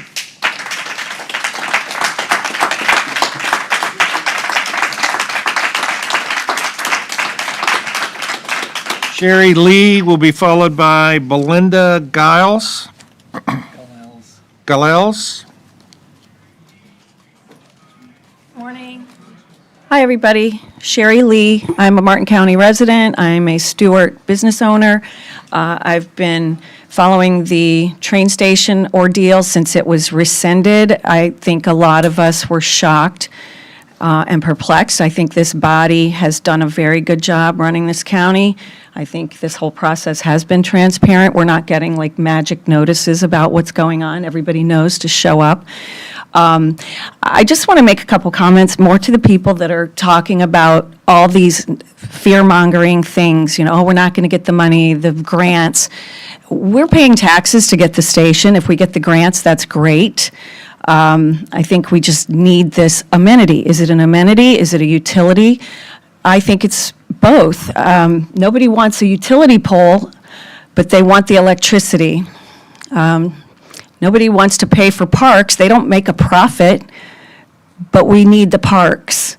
We don't want the airport. We don't want to pay for airports and hear the noise, but we all want to get on a plane and fly somewhere. And the ticket prices aren't my problem. If I can afford it, I'm going to go. So all this hand-wringing about the station and the cost and who owns the company, well, it could be a different provider 10 years from now. I don't care if it's Brightline. I just want a station in Martin County. I want it for young people to be able to go to college and come home, go to work and come home, go on trips. I want it for old people to go on trips and not have to drive on our roads. I could go on, but you guys have researched this. I know you've worked very, very hard on this. Whether it's you or the incoming commission, they also know this is an amenity, this is a utility, this is something we need. Thank you for your hard work on it, and I appreciate your vote today to get it done.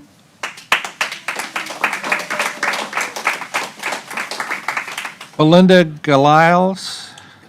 Galels. I'm sorry. Followed by Jim Fithian. Good morning. Thank you for allowing me to speak today.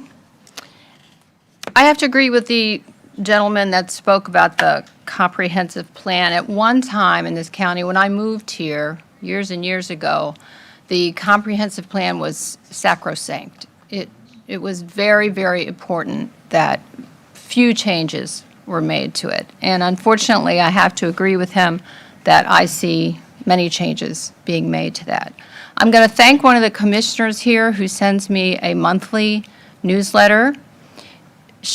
That person is not my commissioner, but I glanced at the newsletter this last time. Everybody knows we had tons of email.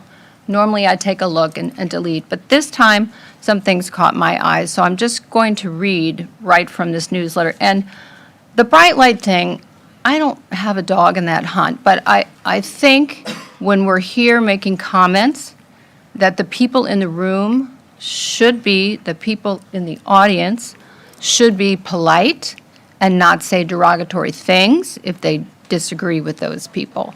I think we'd have a much better audience if that happened. That aside. Couple of things that I got. PH9. a request to consider transmittal of comprehensive plan amendment, Martin Commerce Park, a future land use map amendment. This was a request to amend the future land use map to change the designation of 167 acres of land from agricultural and agricultural ranchette to industrial. There are 4 criteria to consider when changing the future land use designation of a parcel. At least one must be met in order to recommend approval of the change. Past changes in land use designations in the general area make the proposed use logical and consistent with those uses. Growth in the area has altered the character of the area such that the proposal is now reasonable.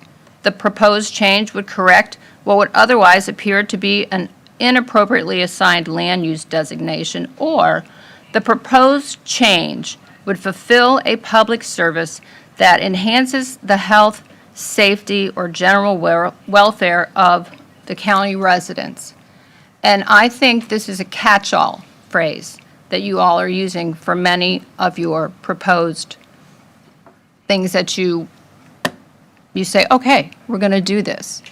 We have one commissioner that generally does not abide by that, and that's the commissioner that sent me the newsletter.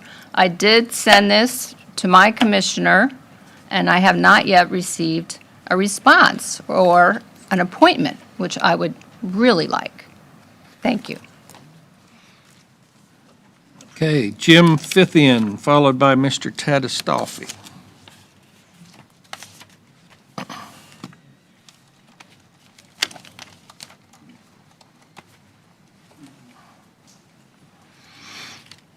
Hard to hear in the back.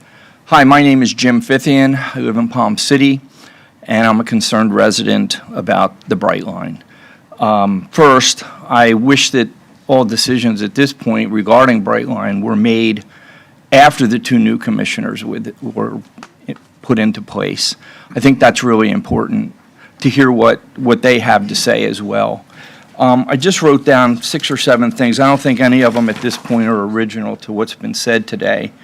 But one of the things I did investigate, I was involved in risk analysis in my career. And when I look at this organization that we're going to be partnering with, I was flabbergasted. This organization is in financial difficulties, whether you like it or not. They are. They're billions of dollars in debt. And guess what they're paying in interest on their debt? Between 7 and 12%. Who would do that? I mean, it's crazy. This is not something that looks very favorable as far as the future goes, and I hope you give that consideration. And I know you will. I really do believe that this commission works really hard to do what's right for our citizens. And I really hope that you'll consider that, again, when you look at this Bright Line situation. My wife and I live in Palm City, like I mentioned. And we drive to Orlando. It takes 2 hours to Disney, door to door. From our door to Disney is 2 hours. The same with the business areas in Orlando, and also for Universal. It's 2 hours. I'm 70 years old. I don't mind getting in my car and taking a drive like that. Miami's about 2.5 hours. I have not once, since this train's been in, thought, oh boy, it'd be a great idea to get on Bright Line. Not at the cost that they charge to get on the train. And so I just don't get it. I mean, it'd almost be cheaper not to fly, but if you're thinking about taking the train, it just doesn't make sense.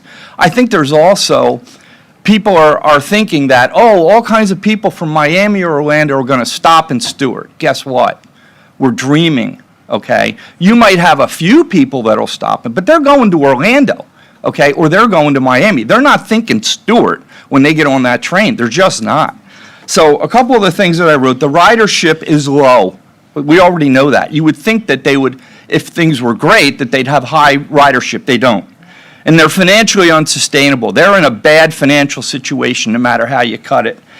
The original deal with the city of Stewart made the right decision. They said, hey, you know what, we're out of this. And one of the reasons that they made the right decision was because Bright Line changed the deal. Okay, not in the city. Is that it already? Okay. So bottom line is, there's a lot of reasons in my mind not to go ahead with this. So. Okay.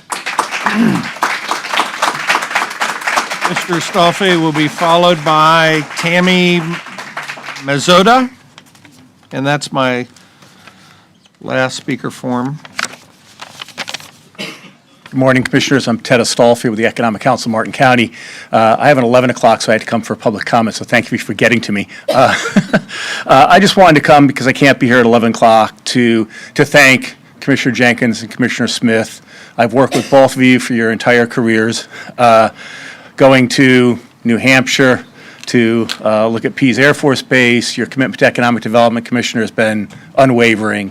Your commitment to the environment, which I don't think people have recognized, and your impact at both the state and federal level with our legislators has been amazing. The financial gain we've gotten as a result of your work has been amazing. Thank you very much for your 24 years of service. And Commissioner Jenkins, it's been a fun ride for 8 years. We met often. We had some interesting conversations. But again, you have also done yeoman's work up here as a true citizen commissioner, as a working man that came up here to represent the citizens and the working people of Martin County. So I just wanted to say on behalf of myself personally and my organization, thank you for all of your support and everything you've done for this to make Martin County a better place and truly make it a sustainable quality community. Thank you both. Thank you. Have a good day.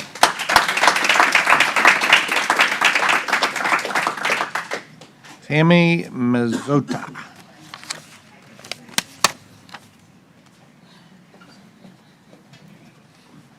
Hi, Commissioners. Tammy Mazzota here. You said it right. I wonder why. Thank you. So anyway, I had a whole book that I wrote for you. I wanted to talk to you about today, but basically that's just me being sarcastic. It's been covered by so many people already. I know you don't have to hear it again because you're all smart enough to remember what's been said and to know what's been said. I am concerned with the transparency.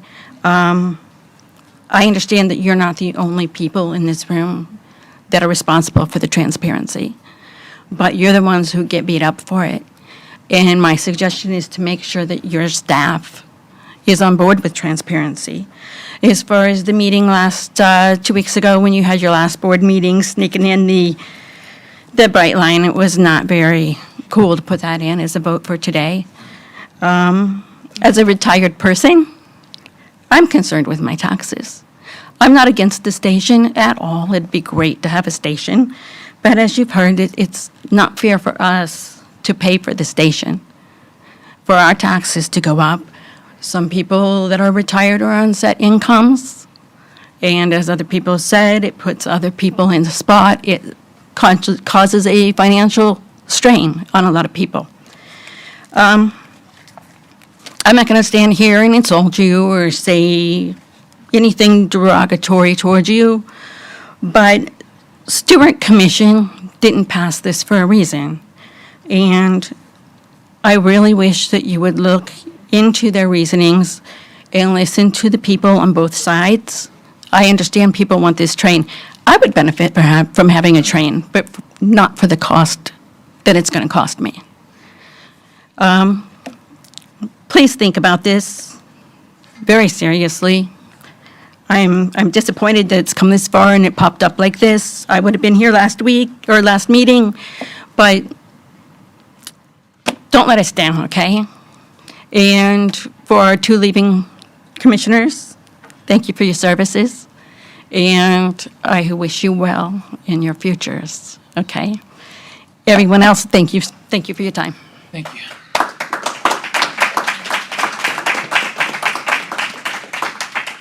All right, and with that, that was the last speaker forum I had that wasn't specific to an item. And we will move on to Department 8.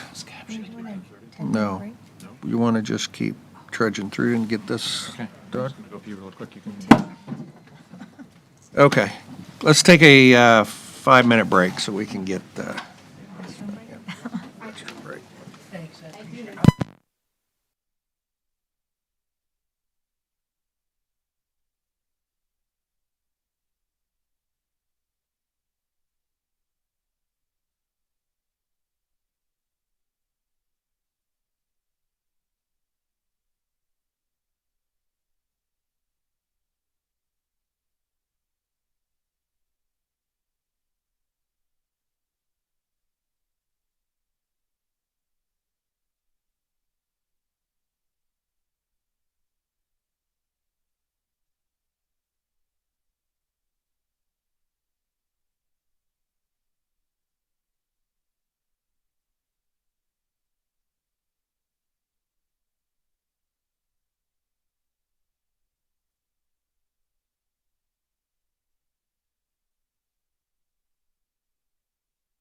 You're on. All right. We're back. We are going to begin with Department Number 8, Request for Bid Award for Brightline Trains Florida LLC, approved First Amendment to the November 25th, 2018 settlement agreement, and permission to apply for federal grant. Mr. George Stokas, take it away. Good morning, Mr. Chair. George Stokas, Assistant County Administrator. Before we get into this, I just want to thank all the departments that assisted: Legal, Office of Management, Budget, Purchasing, and Communications. A very heavy lift to get all this put together. George? What? Might want to, I don't know. It's hard to hear you. Oh, let me scoot in a little more then. Okay. So Mr. Chair, first we want to just kind of start off with the timeline of where we were at, how we've progressed to where we've come. The big date really is the settlement agreement was entered into in 2018. As you can see, these are various milestones. I won't go through each exact one, but you can see the various milestones of where we're at to 2024. And then in 2024, September 10th of 2024, with the action where the City of Stuart rescinds the agreement. These are all the actions that occurred and when they occurred. I just want to highlight on October 24th, we did publicly advertise an RFP both on the county website in 2 locations, including a Hot Topics bar as well as on the Demand Star, and purchasing was available for any inquiries. On November 1st, we held a public meeting in this very room to receive potential bids, and I just want to point out that the county did reach out to 4 rail carriers in the state of Florida. Brightline was selected by the RFB Selection Committee in this very room at another public meeting on 11:30 at November 4th. And then we are here today at, I think it's about 11:05 for you to consider the response to the amendment. I wanted to do a brief overview of what is in the amended settlement agreement. If there are specific questions, I'm sure myself or legal can assist in answering those questions. The first big item in the amended settlement agreement is Brightline will construct an additional 6.6 miles of fencing for safety. If you recall, back in 2018, the initial settlement agreement focused very heavily on safety. This is a further enhancement to the safety along the corridor in Martin County. This also makes Brightline responsible for liability and maintenance costs associated with all that fencing, and it removes the county's responsibility for us to pay the FEC right-of-way lease fees, which currently average $23,000 per year until the fence ceases to exist in the right-of-way. That is being taken on by Brightline. The amended settlement agreement also removes Brightline's obligation for the 50/50 cost of construction for the aerial bridge, but must allow for future construction/consideration of a pedestrian bridge and station site. It's memorialized in the design. Brightline will make sure there's an area where we can either put a post or some type of support structure that would allow for the height to go over the railroad. The reason that came about is because we were unable to ascertain from the City of Stuart if and where they would like a pedestrian bridge. Martin County's payment of up to $15 million maximum and the conveyance of land satisfies the 2018 agreement requiring Martin County to pay up to 50% of the station costs. So what essentially happens in the amended settlement agreement is your maximum out of pocket is $15 million. Something new that wasn't in the previous items was upon completion of the station of at least 8 northbound and southbound trains will stop in Stuart during the first quarter of service. From future thereon, it's based on demand. And then I think there was some confusion in the public. Each party has an opt-out provision after 2 grant cycles. I didn't write down the exact specific date. I believe it's June 30th of 2027, but it's approximately 2.5 years. So after the amended settlement agreement, staff looked at what would be the financials for the cost of the station. Currently, today, we estimate the station to cost $45 million at today's dollars. But due to the fact that we're going after grants and we're looking at construction not occurring for another, let's say, 2 years, those costs can change due to labor, goods, and construction start date and cost of services. However, the $15 million cap is still imposed regardless of the date. So your cost is capped at $15 million. Based on work with Office of Management and Budget, we estimated an $11.8 million estimated loan instrument. However, based on time of award of the grant and depending on whether the grants that are issued are through a trickle or one big lump sum, we anticipate that we'll have approximately $3.2 million in capital transportation funding dollars available to work against the $15 million capped debt service. At an 11.8 estimated loan, at the current interest rates, which are dropping, our estimated annual loan payment is at $1.05 million. That's at an estimated interest of 3.8% for 15 years if the loan is needed. Based on the way that the interest rates are going from the feds and the potential for a competitive bid process for a loan instrument, we could see interest lower than 3.8, and these numbers would change. The big takeaway is that staff has identified a way for there would be no increase to your county budget through debt service, as well as no ad valorem or the property taxpayer tax impact to their ad valorem tax bill. Those funds would come from capital transportation funding that we receive from the state for this purpose. Grants. There's been a lot of talk about grants. I'll try to simplify as much as possible. Grant staff has identified, with the assistance of our grant consultant, a Federal Rail Administration federal-state partnership for intercity passenger rail grant program. The grant program sets basically the largest grant you can apply for is an 80-20 grant. At a cap cost of $15 million, you would then be receiving up to $60 million in federal, which would equal a total of $75 million. However, because right now we're anticipating the cost of the station to be approximately $45 million, your $15 million could be used to buy a higher percentage for the grant, or it could be utilized at a lower rate. So you could actually pay less than $15 million, depending on how we work on the benefit cost analysis with the professional grant administrator that we have on contract. We also have identified, our grants consultant has also identified a couple other grants, FRA Consolidated Rail Infrastructure and Safety Improvements, or CRISI, as well as those other opportunities through Florida Department of Transportation, as well as the state of Florida appropriations. And we'll need to work with that carefully to make sure that we're not stepping on other toes when it comes to grants versus appropriations. And those grants were identified by our consultant. Again, still utilizing the dollars. They have no increase to your county budget, as well as no ad valorem tax impact. So that basically ends my presentation. I'm more than happy to take any questions, but here are the recommended actions. I do want to point out one error I made in the first bullet. The award request for bid to Brightline Trains and authorize staff to begin lease negotiations. Brightline did say that they wanted to select the downtown Stewart location that is located in the RFP pamphlet. And at this time, Mr. Chair, I'm more than happy to answer any questions or receive any comments. Commissioner Heatherington.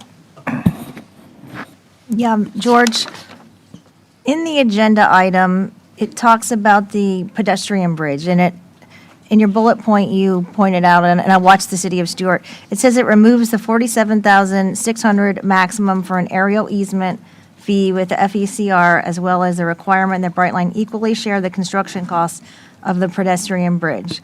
So explain to me the pedestrian bridge and how we got to this. And I would like to say too, and I'll say to the county administrator, that as of Wednesday, I had spoken to a member of the public, and I said this item was not going to be on the agenda because I had not heard from anyone until the agenda item came out Thursday afternoon. So I found that to be hard because now I have to get all my questions answered. That Thursday comes out, Friday we're gone, Monday's a holiday. Now I have to get all the questions answered today. So I was disappointed in that. But George, the pedestrian, so tell me how that came in and how that is going out. So the pedestrian bridge is out because at the time the City of Stewart did not want a pedestrian bridge for a couple reasons. One, when you build a pedestrian bridge in that type of location, you have to have two elevators, which for American with Disability access, as well as the pedestrian bridge is located, the station in the downtown location is located in close proximity to surface crossings.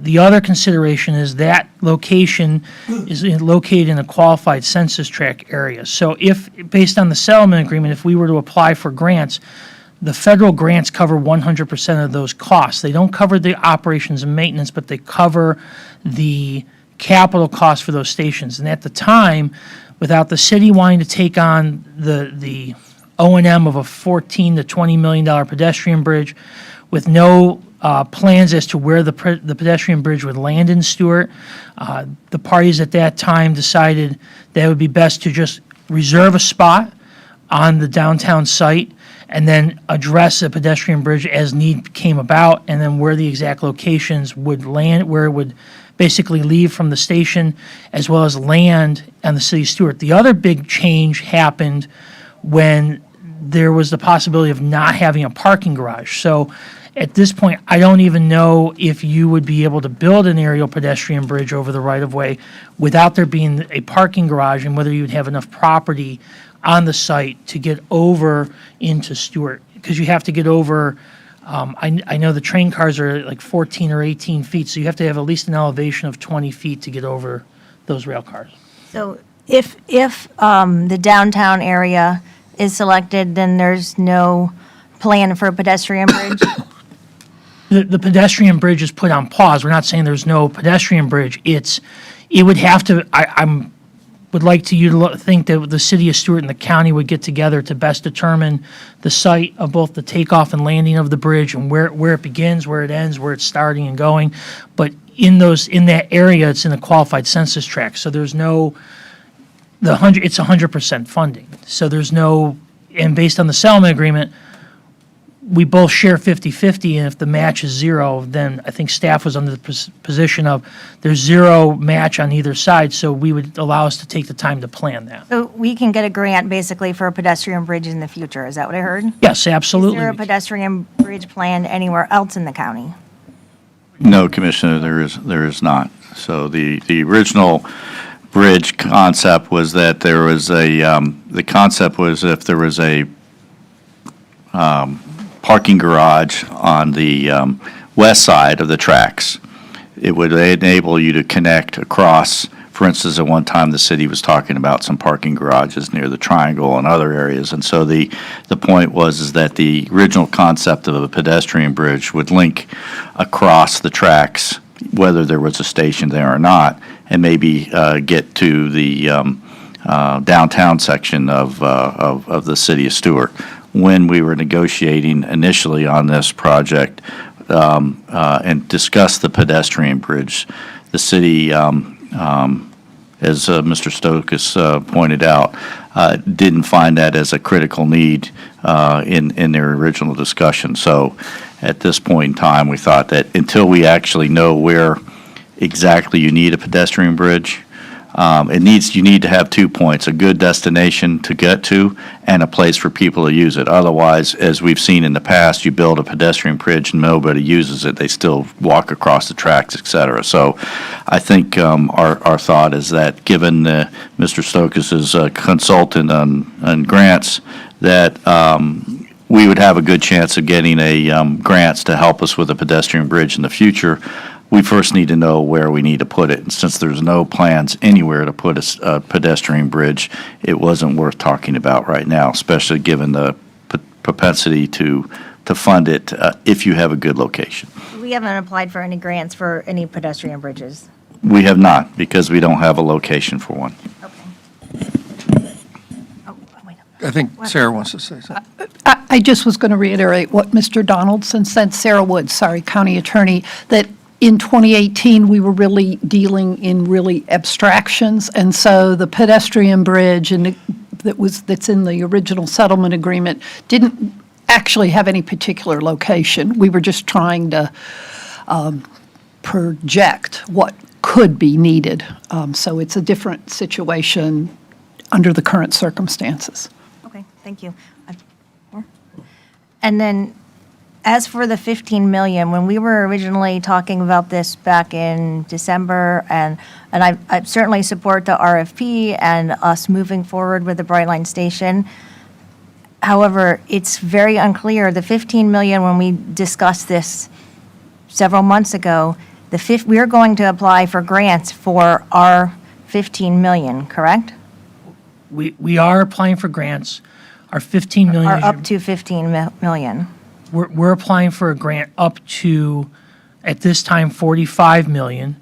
of which, depending on how we would do it, your maximum out of pocket is 15 million. Now, if the match for a 45 million would lower your 15 million, plus if you include other grants and you start to layer, we would apply those, well, since it would go to lower your match contribution of the 15 million. We're still aiming for the 8 to 10 million. However, what had changed was at one point when we first came up here with the RFP, we thought we had time to do grants. That timeline got expedited, and it created a different way of funding mechanism. Now that Brightline has agreed to let us go after grants, we can still work to layer grants to lower that maximum exposure below the 15 million. I can't sit here and guarantee you that we'll be successful, but we can layer both probably state and some other federal grants to work to whittle down some of our match so that we still have a $45 million project with maybe an $8 to $10 million match. But I can't sit here and tell you that is absolutely going to happen. Because are we going is that going to come back to us in the future if we have a Yes. $15 million, up to $15 million cap, we apply for grants, then because if not, you have to apply for a loan? Yes, so what will come back to you is you'll have a permission to accept the grant, as well as part of the recommended motion. At some point, we will have to come back with a lease agreement to this body, as well as any other grants that we receive, you would come back for permission to accept, and then that What would if be. we're not successful at getting grants? Is there a cap? I think somebody mentioned earlier, we spoke about having, at least earlier in the year, that a maximum of us being on the hook would be X percent. And if we weren't eligible to get the grants, then we would have some kind of escape clause. Yes, so the settlement agreement says that your cap is 15 million, as well as it allows the county 2 grant cycles to apply with an opt-out provision for both parties. So if we don't get the grant, either Brightline or the county can say, we're out. It's an opt-out. Okay. Sarah Woods, again, I just wanted to point out the interlocal agreement that we entered into with the city of Stewart about a year ago did say that we committed up to $15 million of our own money, not from grants or anything. We committed in that interlocal agreement up to $15 million. City of Stewart, their share in that interlocal agreement was $30 million. But back a year ago in that original interlocal agreement, there was a commitment by this board for $15 million in the interlocal. So that was the interlocal that didn't get adopted? Correct. Well, no, we approved that interlocal, both the city and the county, and we based that interlocal in our bid to Brightline back a year ago. And that was the interlocal, was part of the bid package that we submitted to Brightline last December.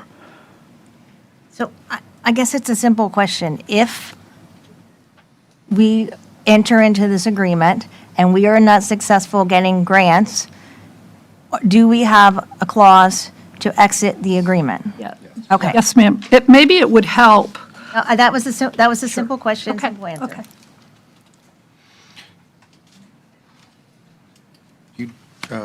Commissioner Campy. Thank you very much, Mr. Chair. Ms. Woods, this morning there was a public comment saying that we had broken a couple of different, at least the accusation was that we had broken a couple of different laws in the process. I had asked our staff earlier if that were the case. Can you share with us, you're an attorney, correct? Yes, sir. Okay. Can you share with us your legal opinion on, would you have advised us to do anything that you felt we were doing something illegal? Absolutely not. I will tell you, and we can go through the actual narrative of the award of the RFP. The purchasing manual has a specific exemption in it for railroad leases. So while we did not follow the purchasing manual because it is exempt, we followed all the applicable Florida laws for this. And I would rather not get into a debate about what people think is true or not about getting more than one, but we often only get one bid for things and occasionally have to go forward. So that is not a death knell to a request for bids if you only get one bid. I want to come back to you, but based on that, Mr. Stokas, you had said in your presentation that you had put that out to all of the potential rail carriers, operators in the state. Can you explain who? So we had notified Amtrak, Sunrail, which is the commuter rail up in Orlando, Tri-Rail, which is the commuter railroad in Southeast Florida, and Brightline.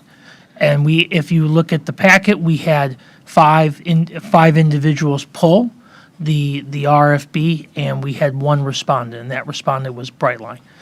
Do you get to the 5 individuals that pulled to further study the bid? I didn't bring who it was. Were there individuals, when do you mean companies or people? Companies, and there is, I believe, a person, but I don't know if they're pulling it because they want to be a subcontractor. I just know Brightline was one of the companies that did pull it off of Demand Star. Okay, and now, Ms. Woods, back to you. There was also some talk that at the last meeting, somehow we had done something inappropriate in even discussing it or making a motion. Can you share that with us? I think the easiest, first of all, in my legal opinion, no, you didn't do anything wrong. What I would point to for everybody that's here is to notice what happened a little while earlier, which was the folks in Parkwood came unannounced or unagended and asked the board, expressed a concern and asked the board for some assistance, and you all made a motion to bring something back as an agenda item. 2 weeks ago, that is precisely what happened with Brightline. Brightline supporters showed up. They made a request of the Board of County Commissioners. You all, in the full sunshine, made a deliberation and then made a motion for us to prepare these documents and to bring them back. And that's what happened. And there isn't anything illegal about that. It happens pretty often. Thank you. I happened to be here when the original agreement, the settlement agreement, was made in 2018. And in regards to the pedestrian crossover, I was part of that conversation, and Mr. Donaldson touched upon it, where we, at the time, and again, what Ms. Wood said is correct, we were dealing in the abstract. We were finalizing and settling a long disputed lawsuit, not so much about a station, about the service itself, about continuing. The original battle was to try to stop the service from coming through the county. And a valiant effort was made by grassroots efforts at the time, but the writing was on the wall. And in regards to Indian River County, if I remember correctly, and Ms. Woods can correct me if I'm not accurate, the day that we did the settlement with Brightline, Indian River County's commissioners were going to also settle it on the exact same day, later that day, as a matter of fact. And for whatever reason, their board, later in the day, after we did agree, had changed their minds and did not settle that day. So that was that. In regards to the pedestrian bridge, back then there was a conversation of, and remember, it was before those high-end apartments were built in the Triangle. There has long been conversation that the city of Stuart, and I'm a firm believer, it needs a parking garage. It needs to alleviate, as the city's businesses and downtown becomes more of a place where people are interested, either Martin County residents or visitors. The biggest issue down there is a parking garage. There was talk of a parking garage on the Triangle, on the western side there, by the Sailfish Fountain, if people are not familiar with the Triangle. Imagine across the tracks from the Lyric Theater. Well, that made sense to have a pedestrian walkover, not necessarily to the station, just so that there would be a walkover from a parking garage to downtown. And when that property was redeveloped into something else, all of a sudden, the need for a pedestrian walkover at that location was no longer needed. Now, there is still some talk, and it's within the city of Stuart, so it's not our purview, but there is still some talk of redeveloping that area. The reason I know is that the MPO that we sit on, the Metropolitan Planning Organization, has talked about sort of reworking that roadway structure there. And there has been also some talk that that the church and the school there is potentially in play.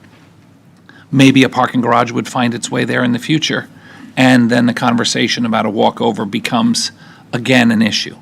I don't believe it would be necessary to have a pedestrian bridge if we go forward and utilize the space that was originally discussed by the lumber yard across from the courthouse, because you'd be taking a pedestrian bridge over by Kiwanis Park, and I don't know if that's really for what it would need. And then Mr. Mortel had mentioned at some point that it's not like a ramped kind of, sawtooth ramp, what they call a switchback ramp up to an inexpensive pedestrian.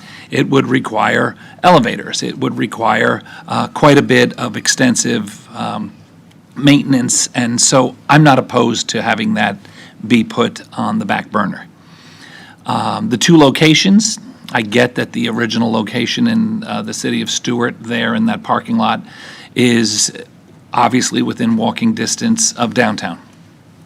If that is the will of Brightline and the community, especially the downtown, then I'm okay with that. My original concern was that if it was a 3-partner deal and now it's a 2-partner deal, the city of Stuart has decided to step away from the conversation, but still would reap all of the benefits of that. And I get that the city of Stuart is in Martin County, so I don't have an issue with the location if it were to go there.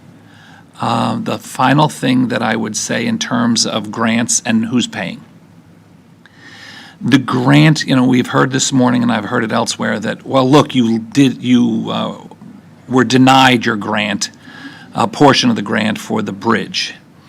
Now, to refresh people's memory, the bridge replacement, now, if that bridge is 100 years old, so if Brightline never existed, that bridge is going to be an issue for Martin County boaters, marine, the transportation of freight. It's an issue, no matter what. It's 100-year-old. If, God forbid, there were some kind of catastrophic issue there, most people would say, why did you wait until you had a 100-year-old bridge? So that makes perfect sense. We've gotten $160 million of the $200 million price tag already granted. This, from what I was told from high-up sources in the government, that it was I'm using round numbers, $1 billion were available for this grant cycle, and a couple $1 billion of requests were put in. Well, they issued the $1 billion that they had, and the other people that were on the list didn't get it. It didn't mean that they looked at the project and said rejected. It said, sorry, we don't have enough money for everyone to get the first cycle of cash, so you'll need to reapply. If I'm not mistaken, Mr. Donaldson, that happens quite often, that you don't automatically get your money on the first request, and that it might take another request or two. So I don't see that as like, look, that's indicative of the fact that we're not going to get a grant elsewhere. If you're following national politics, which I'm assuming everybody is, both sides are interested in infrastructure improvements, national level infrastructure improvements.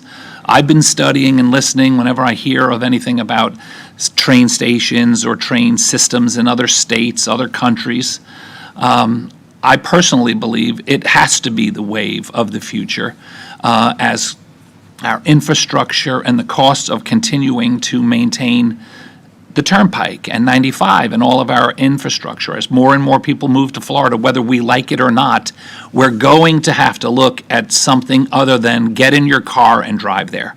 The county has been working very diligently with, sadly, not much success on a surface bus system to allow our residents to have some other option other than get in your car by yourself and drive all over. So this morning, some people were speaking about how upset they were with the potential of traffic, but stopping the opportunity to potentially eliminate some traffic. So that's what I use in my decision-making process. The other thing that's been really ringing in my head for quite a bit is we're trying to discuss something in real time, as though the benefit is immediate, or if you don't believe in the train, then you see no benefit and you're speaking about today. Well, I believe it's the five of our responsibility and your government's we should be looking decades into the future. So if we're not doing it at this particular moment, I'm not saying that Brightline is going to turn a profit, and like I thought someone made a positive point. Maybe it's not Brightline.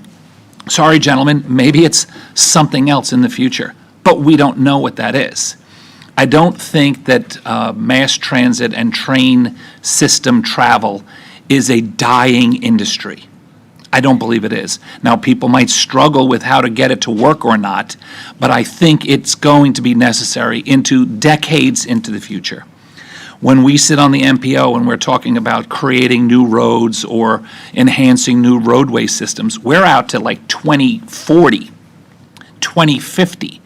Your current board members need to be focusing our attention, your attention, on 10, 20, 30, 40, even 50 years into the future. So that's the rationale. Now, I feel for the folks that are sad and disappointed. Some of them have made very compelling arguments, and I've taken them into consideration. Some of them have not.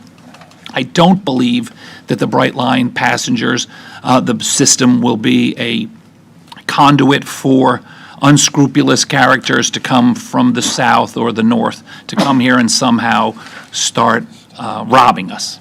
I don't think that that will be the case. So I would make a motion to accept staff's presentation and request that they have presented today. Commissioner Hurd. I'll pass, except to second the motion. Okay. Okay. Do we have any public comment that hasn't already public commented? Seeing none, we have a motion by Commissioner Campy, seconded by Commissioner Hurd. All in favor? Aye. All opposed? Motion carries unanimously. Thank you.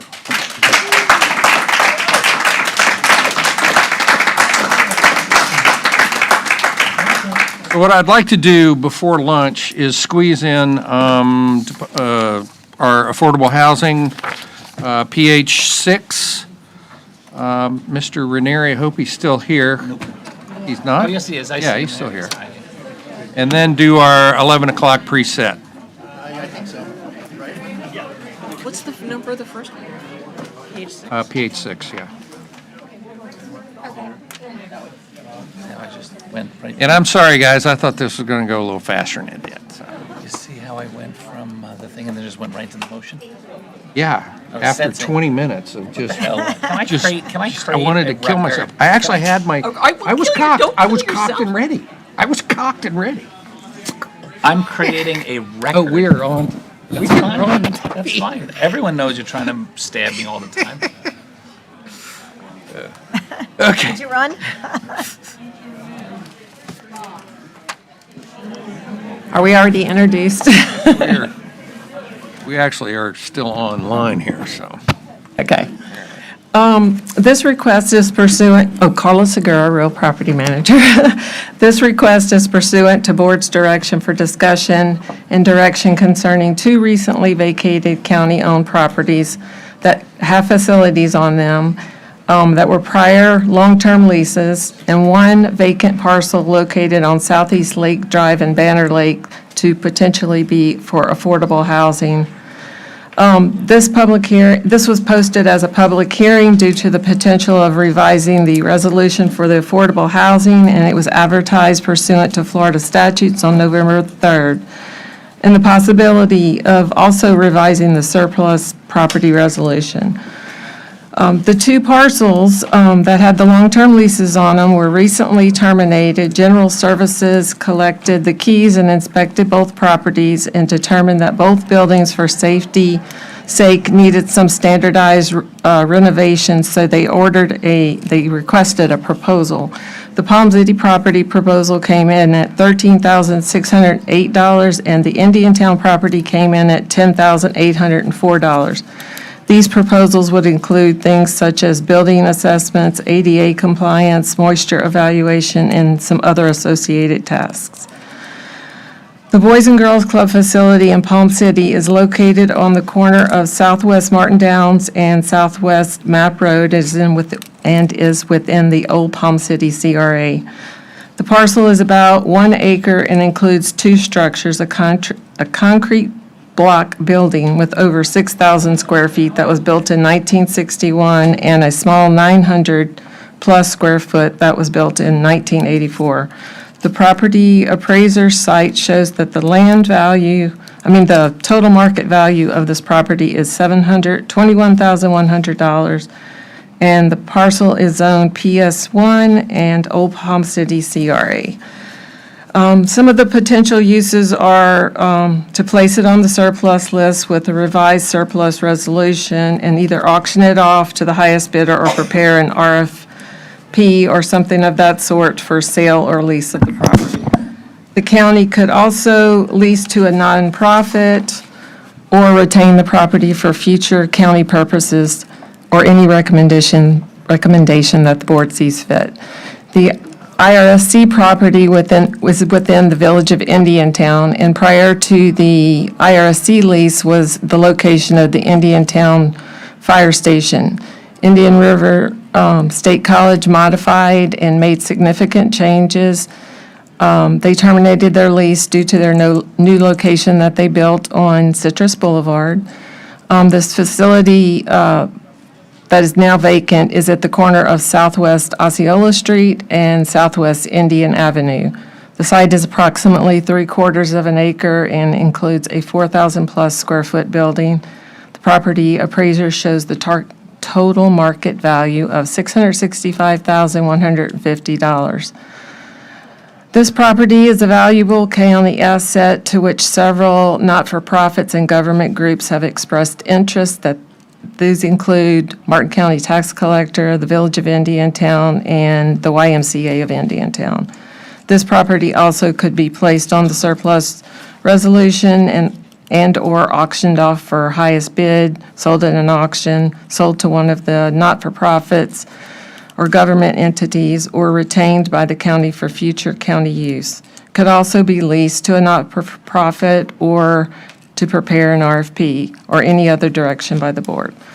This property is zoned Indiantown with no future land use shown. The final parcel is in Banner Lake, and it's a 2.9 acre county-owned parcel located on Southeast Lake Drive. The property appraiser shows the land value of $76,000.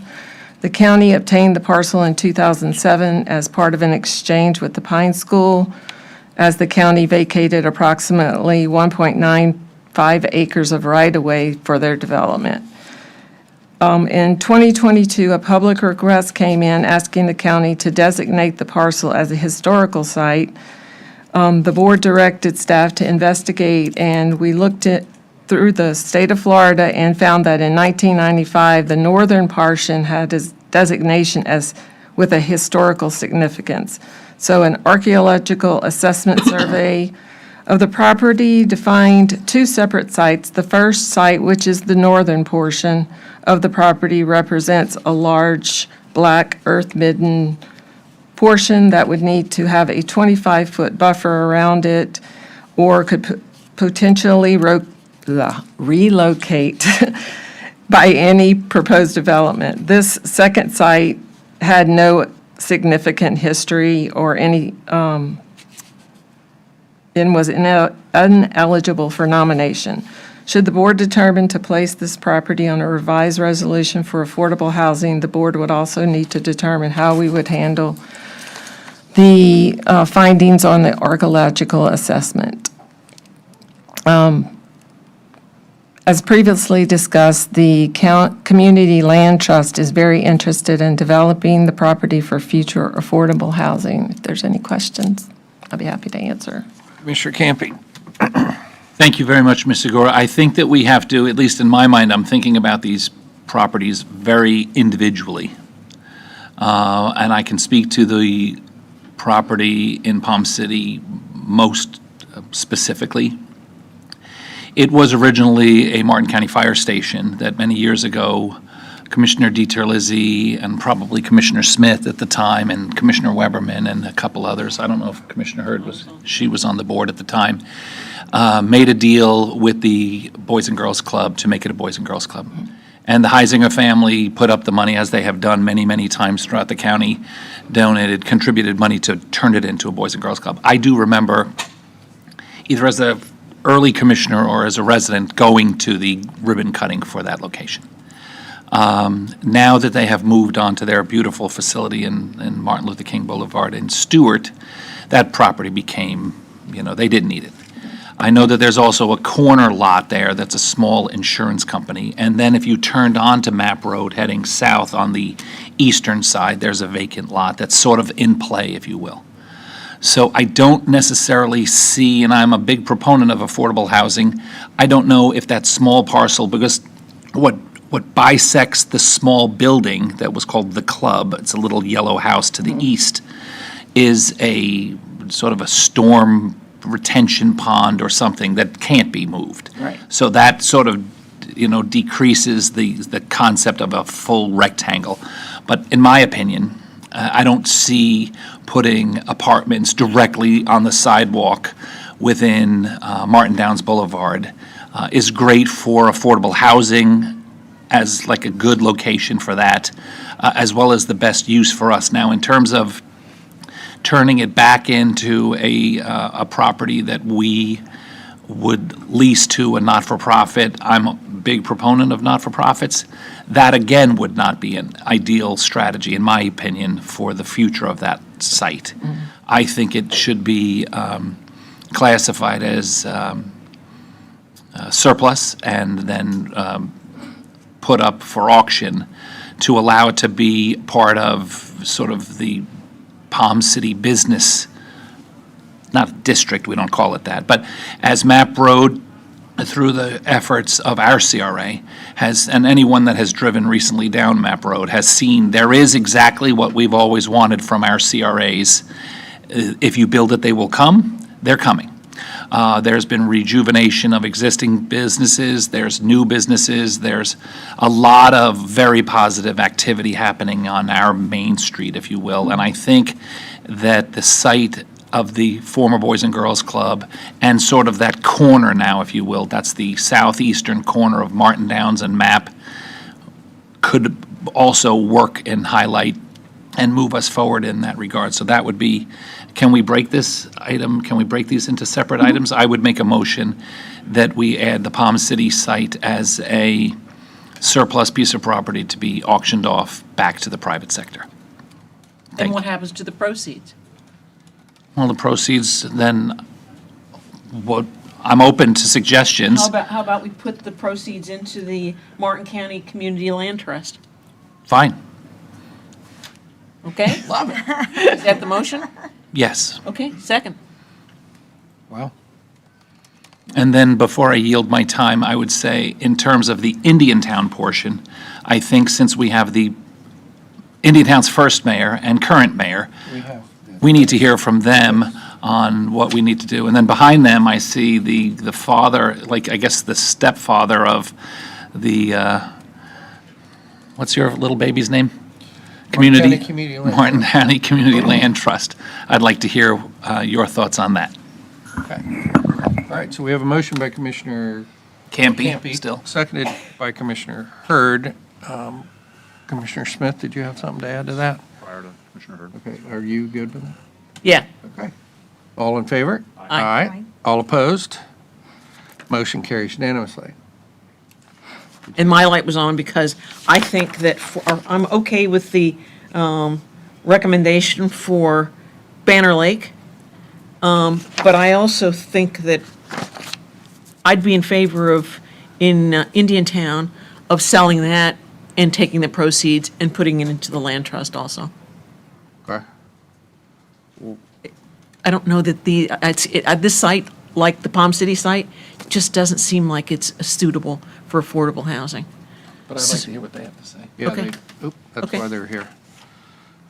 Commissioner Smith? No, let's- Oh, we're done. Okay. All right. With that, let's bring up Mr. Ranieri. since I promised him I would get this done before noon because he has to go. Plenty of time. So Rob is the current president of the Martin County Community Land Trust. And anyway, take it away. Thank you. Good morning, Commissioners. Rob Ranieri, current board chair for the Martin County Community Land Trust. We appreciate your consideration for that parcel in Banner Lake. We're a little pamphlet going through now that further explains the land trust for your own information. The trust basically is designed as a vehicle to create more affordable housing in Martin County and keep it affordable for the long term. In the model that we have, the trust maintains ownership of land, and then individual families would be able to build on that land. So, and then further down the line, if the resident wants to sell, because the trust has ownership in the land, it's a vehicle to keep that housing affordable. So the residents get a 99-year lease, so they have security, they can get a mortgage, all that good stuff. But again, the longer range thinking is to be able to keep the parcels affordable for the long haul. Martin County, as you all know, affordable housing is truly a challenge. So this trust was designed to create another tool in the toolbox to be able to deal with the issue of affordable housing. Our current board of directors, I had sent you all a letter last week, so hopefully you had the chance to see it, but our current board of directors are all people that certainly you know quite well. Elizabeth Barbella from the Community Foundation, Martin St. Lucie, Carol Howard Dietz from the United Way, Mike Redling from Habitat for Humanity. So funders and nonprofits in the space are all really working together to create this and develop it into a solution for our community. Another option, again, to create, develop, and keep more units in the affordable range for the residents of Martin County. Okay, I have passed the gavel because I would like to make the motion. So beautiful. Do we have any more public speakers? I thought you had two more. On Hope Sound. This is just the Hope is just Sound, Hope Sound. Banner Lake. Okay. So I would like to make a motion and help me craft this motion that the staff, legal staff, prepare whatever documents are necessary to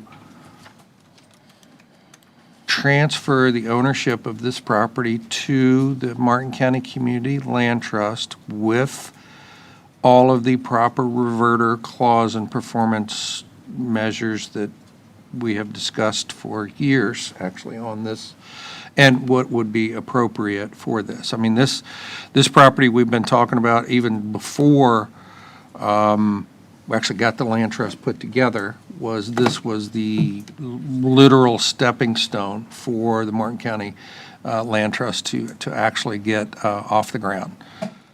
Second. Okay. Great. Wow. All right. Well-crafted motion. So we have a motion by Commissioner Jenkins, second by Commissioner Campy. All those in favor? Aye. Aye. Motion carries unanimously. All right. Congratulations. So now let's talk about Engine Town. And with that, let's kick it off with having the mayor or the past mayor come up and speak to us. This is Mayor Carmine DiPaolo. Hey, Mayor. Good morning. The property on Osceola Street, I heard Commissioner Hurd say put it up for auction. We're growing government out there, and we're really struggling to make everything work. I know the county commission has been good with us. Commissioner Jenkins has been, you've been there since day one. You know all of the ups and downs that the village has gone through. We can utilize this property if it's turned over to the village, as a bunch of other properties were turned over when we incorporated. As we grow, we're going to need more space. We don't have the money to add on any space to our current building that we have. We're trying to get it renovated, and that's been a challenge. So I know that the village of Indiantown, the residents of Indiantown, and I would really appreciate the county giving us that building so that we could utilize it, put it to good use. And I appreciate your consideration for it, I really do. So, speaking for the citizens, I know they appreciate it too.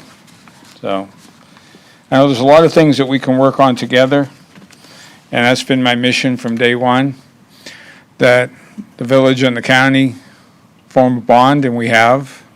I just want to continue that, and this would be, I think, a good gesture to the citizens, the good citizens of Indiantown. So I appreciate your consideration. Thank you. Thank you, Carmine, or Mayor. Mr. Campy. Thank you, sir. I was completely opposed, but after the mayor's request, a passionate, heartfelt request, I really feel that he's really, you turned me. No, all kidding aside, I agree. When we had originally, and Commissioner Smith was really unbelievable in terms of incorporation for Indiantown, and we called it, back then we would say it was Indiantown's turn. And I know that we did go through a process of, the parks and roadways and different things. And of course, Commissioner Hurd's suggestion that we auction it is a fiscally responsible one, but I think in this particular case, it does send a terrific message to the residents and our friends in Indiantown that we are a collaboration, as well as the facts that the people that live in Indiantown are Martin County residents. So it's not like we're taking it from St. Lucie County and giving it to Indiantown. The Indiantown residents are Martin County residents, so I would make a motion after Ms. Gibbs-Thomas speaks that we do just that we transfer it from one portion of our county government to our friends and neighbors and residents in Indiantown's government. Second. And Susan's comments. Yes. Come on down.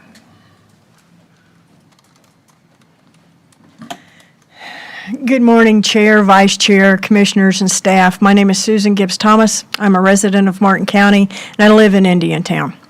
I've had the opportunity to go on this ride with everyone that is sitting on this commission, and we appreciate your support through these past 7 years of Indiantown. And as it has been cited by Commissioner Campy, fiscally responsible, you would think that, yes, let's sell it. However, in its current state, it is an asset to the residents in Indiantown. If you auction it off, right now, what would go there? Yeah, I don't know that it would be as big of a benefit to then put that money into a land trust that's not necessarily guaranteed to come back to Indiantown. And I just verified that, yes, that land trust will go anywhere in the county, just not in the unincorporated areas. However, there is no guarantee that that will be benefiting back in Indiantown at this time. So any consideration that this commission would continue to give Indiantown would be appreciated. Thank you. Thank you. All right, with that, we have a motion by Commissioner Campy, seconded by Commissioner Smith. All in favor? Aye. All opposed? Motion carries unanimously. Now, we have 7 minutes till lunch, and I have 4 of my dearest friends sitting in the audience. Carla, don't go anywhere. And I would like to, if possible, this Hope Sound historic train station can't take that long, right? No, and if it does, we're still doing it. Okay, all right. Let's do that. That was, I've lost my way. Department 5. Okay, Department 5, yes. This request is for the approval of an option to lease and proposed public purpose lease agreement between Martin County and the Hope Sound Historical Society for restoration and maintenance of a public facility to support space for artifacts, preserving documents, and other memorabilia. The building's will be located on Southwest Dixie Highway and Southeast Athena Street on the north side.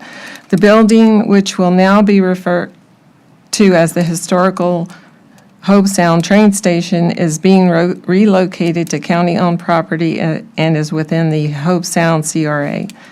Due to the recent hurricane, some of FPL's coordination efforts have caused a little bit of delay, but it will be done as soon as possible. The option provides a space for the historical and community purposes with a termination date on the option of December 31st, 2029.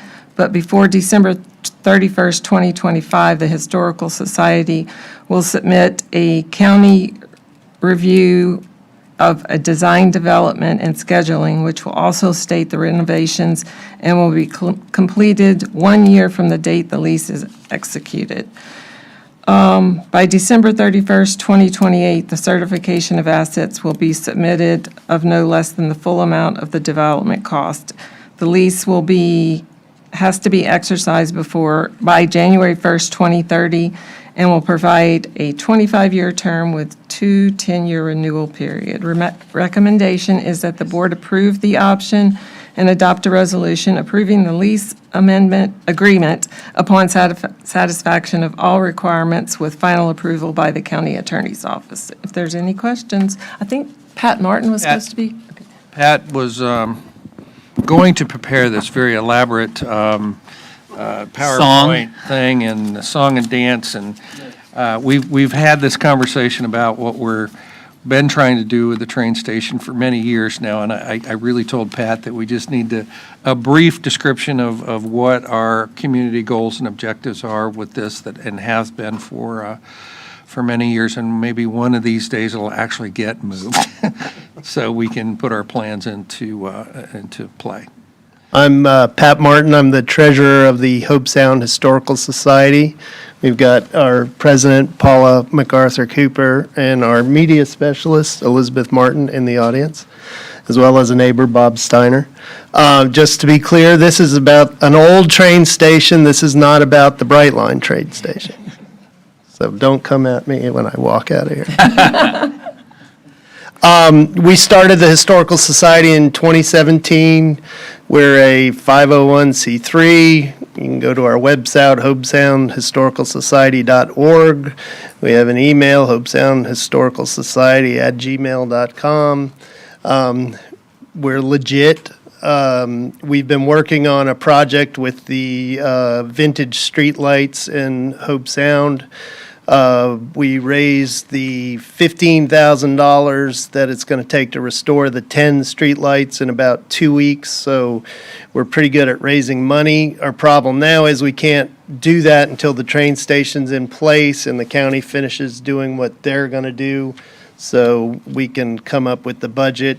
Those dates in that option I put in place to give us as much time as possible. We hope to have that done in a lot quicker time, but right now, this plate thing hasn't even been moved, and it was supposed to be here in June, so we can't really start until it's in place, so we got to give ourselves a little leeway. Other than that, I do have some personal interest in it since I signed away my right-of-way for my house to the county so that they could put it here, so, and my wife did too. Other than that, just to put some faces to what we're talking about. Thank you. And that goes to show you how serious the community is about this project. It's been something that's gone on for a long time. And with that, I have once again passed the gavel, and I would like to make a motion to accept staff's recommendation on the lease to the Hobe Sound Historic Society for the Hobe Sound Historic Train Station. Very good. All right, we have a motion for the Hobe Sound Historical Society train station by Commissioner Jenkins, seconded by Commissioner Smith. All those in favor? Aye. Opposed? Motion carries unanimously. You said you'd get it done before you left. All right, yes. You're just checking boxes today. I know. What else do you have on your Christmas I list? hope Marshall Critchfield was watching so he could get us the train station. That is what the holdup is right now, is with... It's Marshall Critchfield's fault? It's all his fault. Please email Marshall Critchfield Exactly, at FPL. exactly.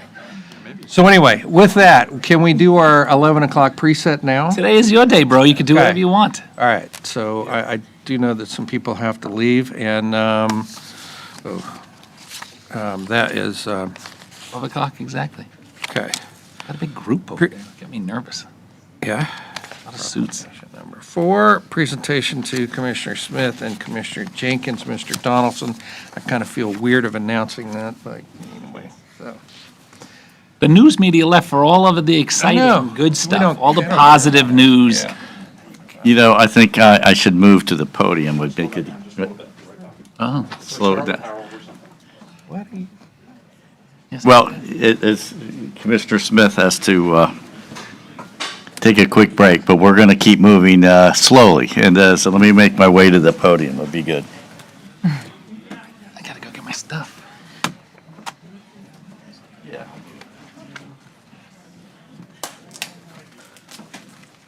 Oh, there are a lot of people hiding out there. Didn't see some. I didn't expect, I thought we were going to get away with slipping away into the.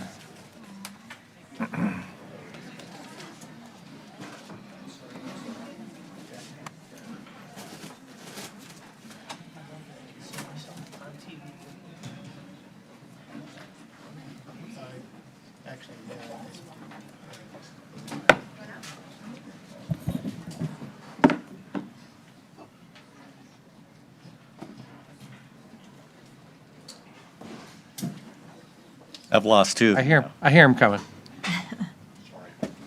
Okay. Well, the first it was a part of our tradition, and it's for Commissioner Jenkins in service as the chairman. And so this is a plaque I want to present to you, an appreciation for your dynamic leadership and representation during your tenure as board chairman this past year, 23 to 24. So if you can come down, I can give you this.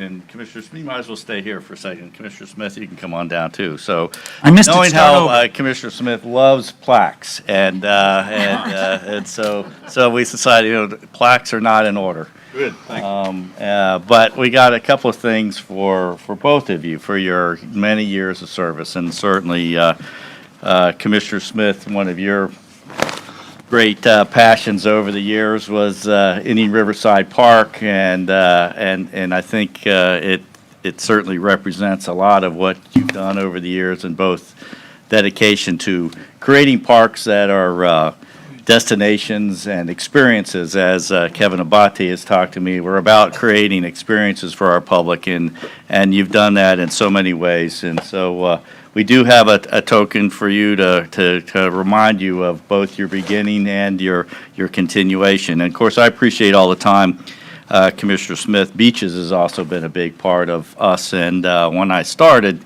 in Martin County, the inlet had been closed up, and it was quite a hot topic of the day, and how we manage our beaches. And today, we've had a successful partnership with the Corps of Engineers on both our beaches and our inlet, and with Jupiter Island on so many things that most people don't know. It was a major issue at one time. And so anyway, we do have this in appreciation for your service.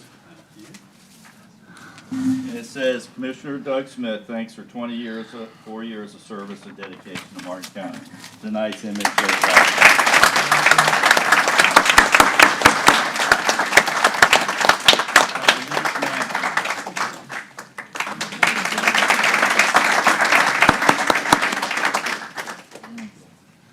And it's only fitting that today what we just talked about was the train station. And so we couldn't think of a better image for you, Commissioner, and all that. And of course, we love the fact that you're a straight shooter. And I also appreciate the fact that, when you get angry, it happens instantaneously. But He I threatened really to kill me at this appreciate meeting.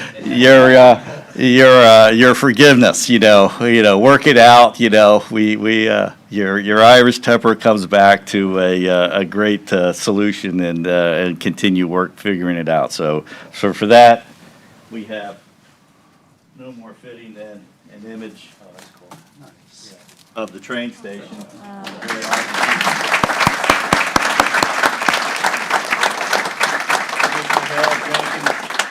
Thanks for 8 years of service and dedication to Martin County. Thank you.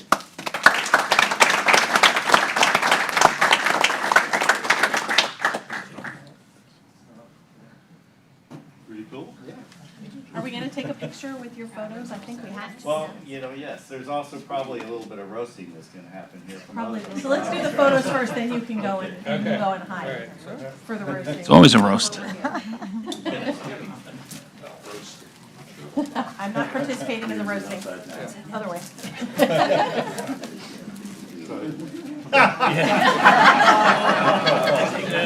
All right. One, two, three. Take a couple. Thank you both very much.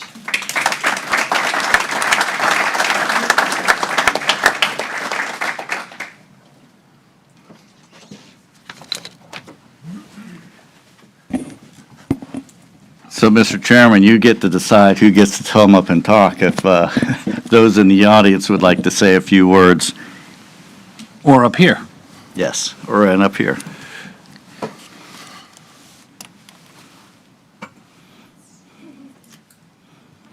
Yeah, we got to do that. Do the public first. It's always the public first. Okay. Do we have any public comment on this current situation? Seeing none. Perfect. Anyway. Oh, Carmine. One from Julie. We do have one from Carmine here, I'm sorry. And Julie. Oh, and Julie, yeah, that's right. Oh, I'm sorry, I got a whole, yeah. I'll get it right one of these days. Oh, Today. Harold, we're going to miss you. You've been a friend to the village of Indiantown. You've been a friend to me. We've known each other for quite some time. I wish you all the best in the world in your new life. And appreciate everything you've done.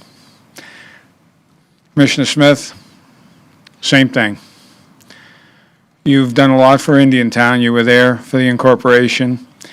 All your years of service. Back when the sheriff was putting the budget in when I was wearing a green uniform, you always backed us. You always backed the green. It made a difference. And we were just the guys on the streets taking care of business. But you took care of us. And I appreciate that. It's been a long time.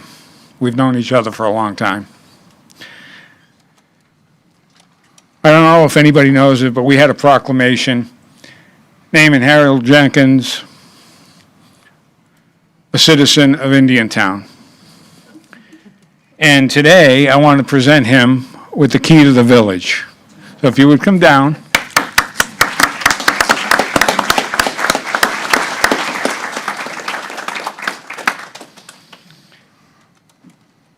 And you can use this key anytime.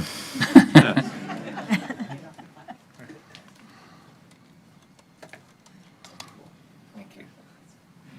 Really means a lot to me. You guys really do. Yeah, and good friends.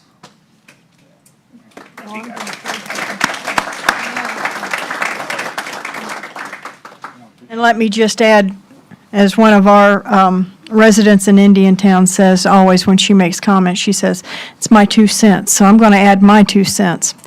And thank everybody on this commission for what you have done for Martin County by supporting Indiantown. Because Indiantown's part of Martin County. And even though you may be going a different way and you're not going to be sitting on this commission, just keep your eye open on Indiantown, because Indiantown is up and coming. We are adding hundreds of quality jobs out there. Indiantown is the next big thing in Martin County. And this commission is the start of it. Besides the incorporators in Indiantown, it was this commission that supported that initiative, and it has changed the face of not only Indiantown, but Martin County forever. Not just generational, but forever. And we have you guys to thank for it, for your commitment to this county and to its residents, no matter how acrimonious it is. I thank you for what you have done and what you continue to do, because you do it not for personal gain, because I really, honestly, after sitting in that seat, I don't know if there's any personal gain to it whatsoever. Your name gets dragged through the mud. You get called absolutely everything except nice. But you do it because of your commitment to doing what's right, listening to everybody and trying to do what's right.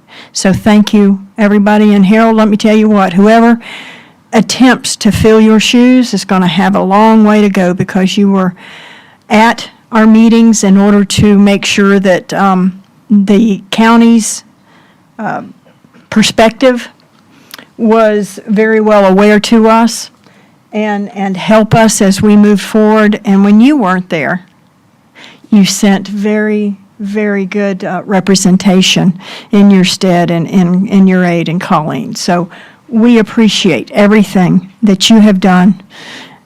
And Doug Smith, you too. The face of our environment is changed for the better because of your seat that you have sat in. So thank you very much, and thank you for the opportunity to speak.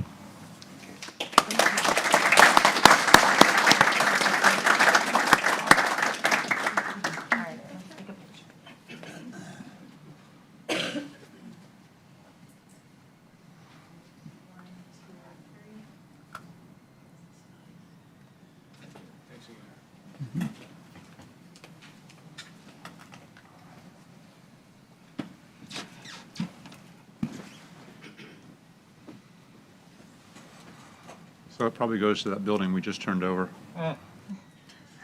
Your new office out there. All right. Mr. Campy. That's it for the public? What about Julie Priest? Oh, I'm sorry. Julie. Again, I get it right. Miss Julie Priest. And actually, that's my last form. So. Thank you. Julie Priest, representing the Rio Civic Club that is celebrating its 75th anniversary in a few months, along with Martin County's centennial. The purpose for the creation of the Rio Civic Club was to improve conditions in Rio.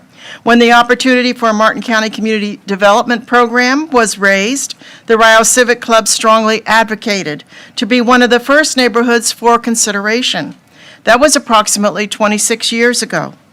Both Commissioners Smith and Jenkins have supported the CRA program for their years on this board. Thanks to that unwavering support, improvement projects broke ground that have led to enhancing CRA neighborhoods. Improved roads and other infrastructure have turned our 6 CRA neighborhoods around and moving in a positive direction where there is so much less risk for private investors. Public investment in those 6 neighborhoods has proved worthwhile on so many levels. And our CRA communities are no longer neglected and are contributing value to all of Martin County. Commissioners Smith and Jenkins leave behind an unmatched legacy. Sincere thanks for your service as you move on to your next chapters. Thank you. Thank you, Julie.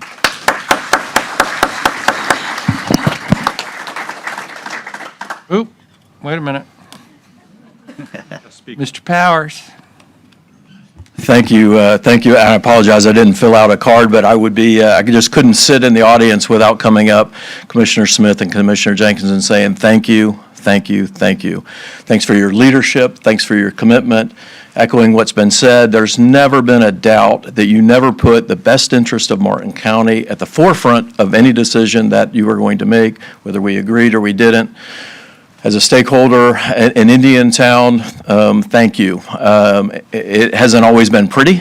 but you've been steadfast, and you never let it get outside, out of bounds, so to speak. Commissioner Smith, your work in water policy and in the environment, it just is remarkable. It was remarkable for my 8 years on the Water Management Board, the halls of Tallahassee, the halls of Washington, Martin County was right at the forefront. And for me, as one of 9 governing board members, I would always challenge my colleagues, like, you guys don't have commissioners like that show up for everything and really help move the needle and get the ball over the finish line.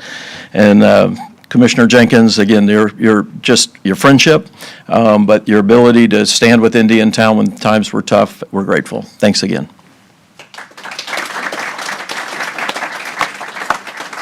Mr. Lanahan. Thank you. Tom Lanahan, Treasure Coast Regional Planning Council. I'll be brief because there's a lot to say, but we don't have all that time. So I want to thank both Chairman Jenkins and Commissioner Smith for your service to the county. And also I want to specifically thank the Commission for letting us have so much of Doug's time on the Treasure Coast Regional Planning Council. I've been there 8 years, and I've learned a lot from Doug. I've learned a lot from Martin County as a whole. Thank you so much. Thank you both for your service. Thank you specifically, Doug, for your service on the Regional Planning Council. Whenever we have needed somebody to speak about our regional issues, to bring them forward to the state or to the federal government, Doug was there. Anytime we asked, he said, yes, what can I do?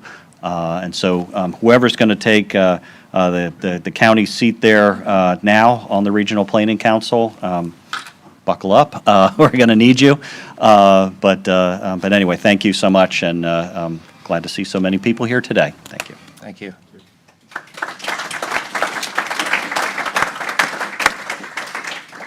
Commissioner Campy. It's my turn? I think so. Okay, I'm going to separate my 2 colleagues. I'll start with the person that I had came to this board to be on with Commissioner Smith. I don't believe I have ever sat up here in a meeting that Commissioner Smith wasn't at the meeting. I figured out that he has probably attended over 800 commission meetings in his nearly quarter century of service to our community. Like many people have said, when you're up here, whenever you're making decisions, even husbands and wives, they don't get along every minute. They don't agree on every single thing.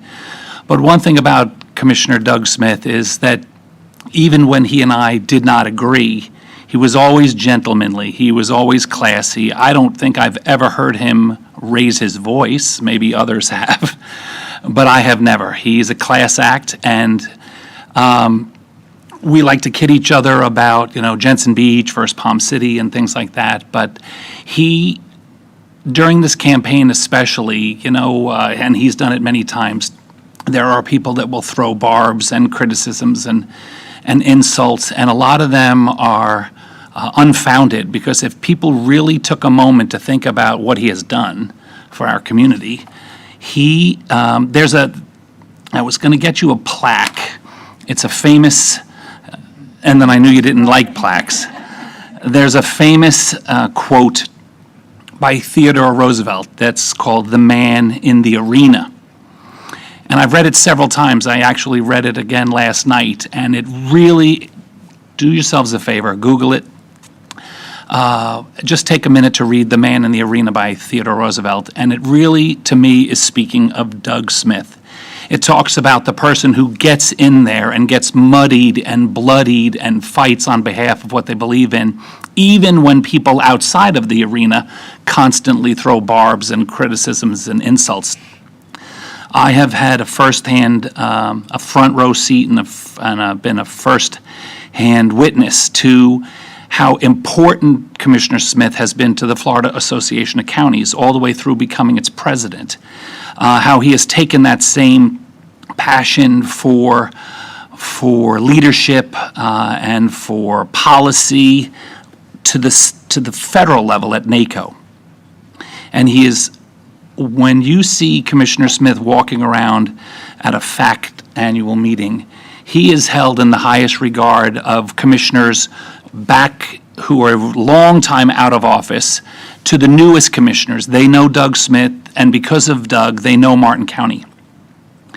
He has done more to protect public land, specifically in Martin County, but elsewhere in the state because he works regionally and statewide. He is probably the biggest proponent and cheerleader for public water projects.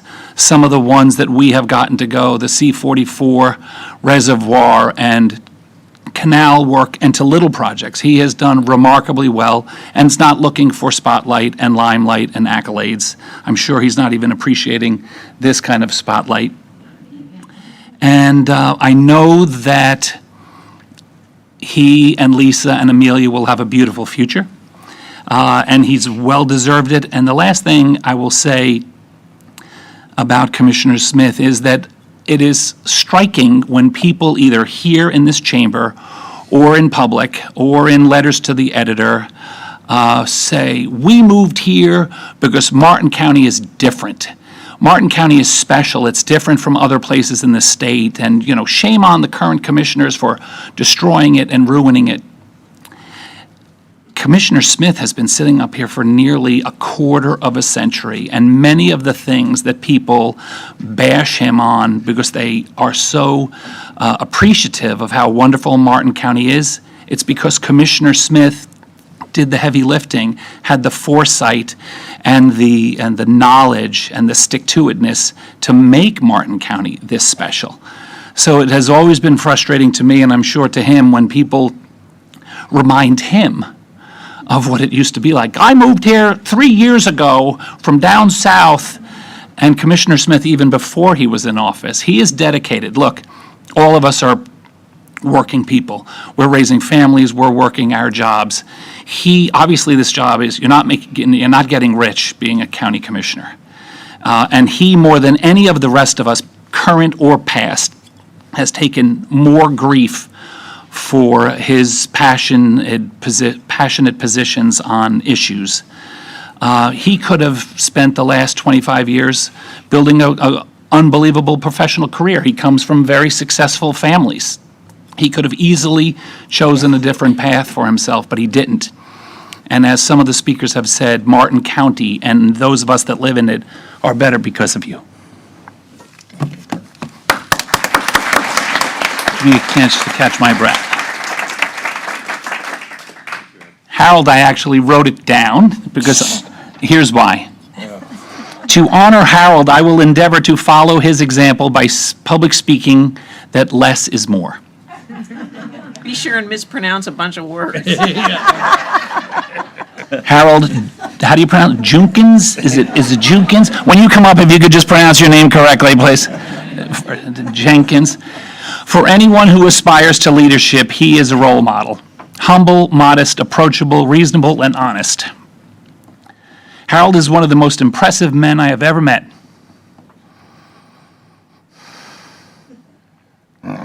He is known both for his conviction and his kindness. He is quietly generous and publicly a cheerleader for others' success.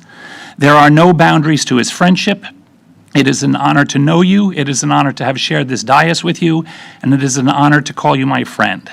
May God bless you, Susan, and your family as you enter this next chapter of your life. Now, with that, so thank you, sir. Holy man.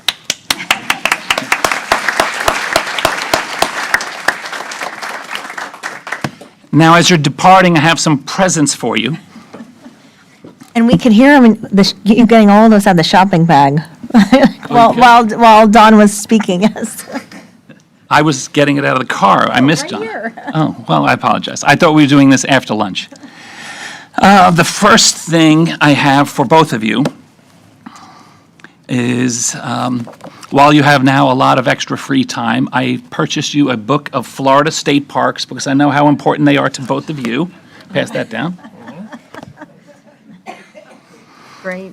And I know that Commissioner Smith has here's a guy that has gone to Tallahassee for a meeting, had the meeting, and then gotten back in the car and drove home in the same afternoon.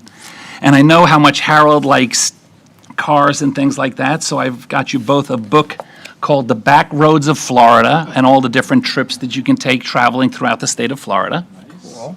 Thank you. All right, that's cool. And then I'm very excited to announce and to share with you two of the original copies of our friend Sandy Thurlow and her daughter Jackie Thurlow-Lippisch have just published a brand-new book, hot off the presses, The Pictorial History of Palm City, Florida. Of course. It just never ends. Gift that keeps on giving. And not just that, I had her autograph them to you both, and with an inscription from Sandy, our history lady. And I've had a chance, and she's having an event soon in Palm City, so I have one for you, Commissioner Jenkins, and one for you, Commissioner Smith, from Sandy and I. And then lastly, I had one special thing for Commissioner Jenkins. When he first came on the board, I came back and he came in 2016 together. And I didn't actually know him that well when we first got up here. As a matter of fact, he was a big proponent of the person who I replaced. Campaigned strongly for him, donated a lot of money to him. But that being said, he said two things to me. Yeah, no, I wanted to, because it shows the next part is so important. We all come up here with an opinion. We all have a sort of a perspective of what we think should happen.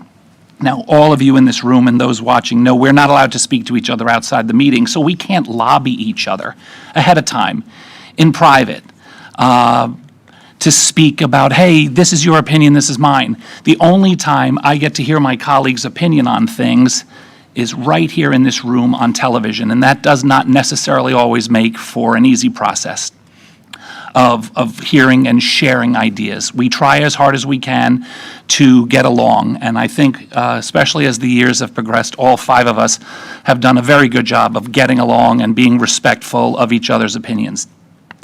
But back then, I was struck by the fact that Commissioner Jenkins would have an opinion, but he was so open to hearing other people give theirs and so willing to be generous in saying, you know, something, I didn't think of it that way, but you've changed my mind, and I agree with what you're saying. Your perspective makes sense.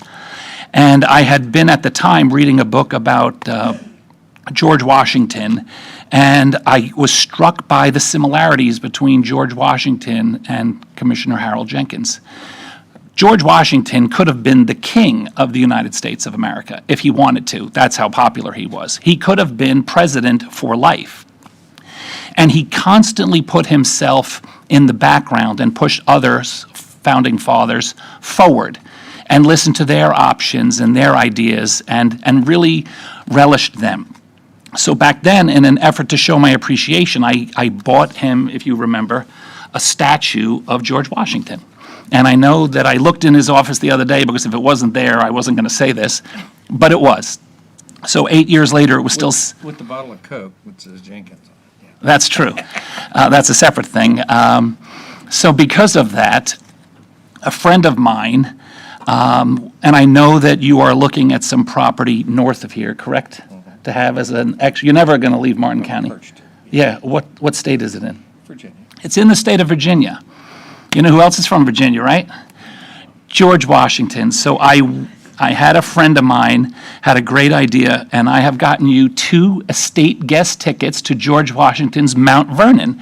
So when you are in Virginia, you and Susan can go and tour the person who I think you most remind me of, wow. George Washington. Cool.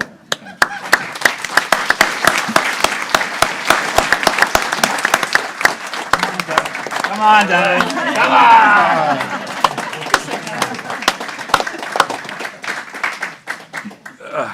I yield the remainder of my time. Commissioner Hurd. Yeah, Ed really underestimated the number of meetings that Doug has attended.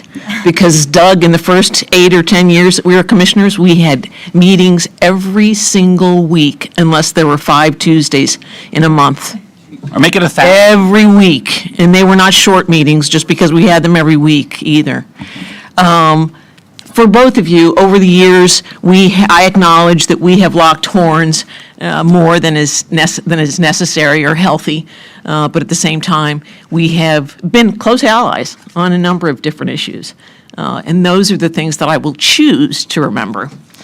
I also have to acknowledge that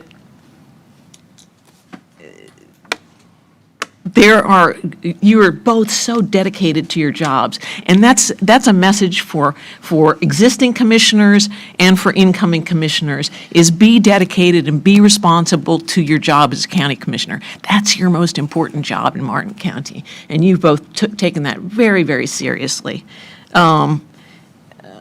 Doug, your advocacy for the protection of the reef tract, your advocacy for getting rid of spreading biosolids, those are things that are not going to happen without a champion, because they're not real popular. But those were two issues that were so important to you. You dedicated so much time to them.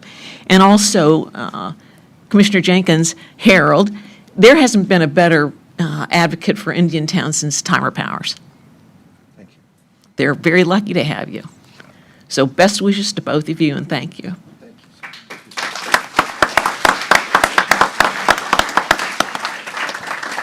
Mr. Hetherington. Well, I'll say all that was absolutely impossible to follow. But Doug, I've known you for 20-some-odd years. I remember my son was an infant when I was campaigning for you at one point. And I agree with both Ed and Sarah. Sometimes we agree or disagree, but you're one of the most cordial people and talented. And anytime I've ever been to Tallahassee, FAC, they've always recognized all the hard work that you put into Martin County. So Martin County certainly appreciates you. I appreciated you before I was a commissioner. I appreciate you as a colleague, and I will appreciate you long after for your contributions in Martin County. And Harold, I have not known you until I sat on the dais with you, but it has been my honor and pleasure. I respect that you are true, genuine. You are a worker, and I appreciate everything you've done for Martin County, and it's really been a pleasure to get to know you.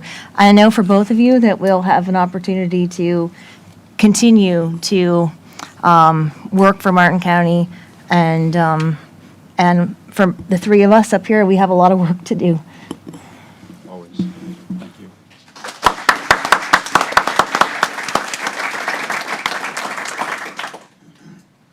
I think that's it. Speech. I've been dreading this for a while. I didn't prepare anything because when I do that, I screw it up. Anyway, not a lot of people get the honor of what I got to experience, the life experience that I've got to over the last 8 years in actually serving the public and trying to be selfless and having the honor of dealing on a daily basis with the most professional people I have ever, even in my own business world, dealt with.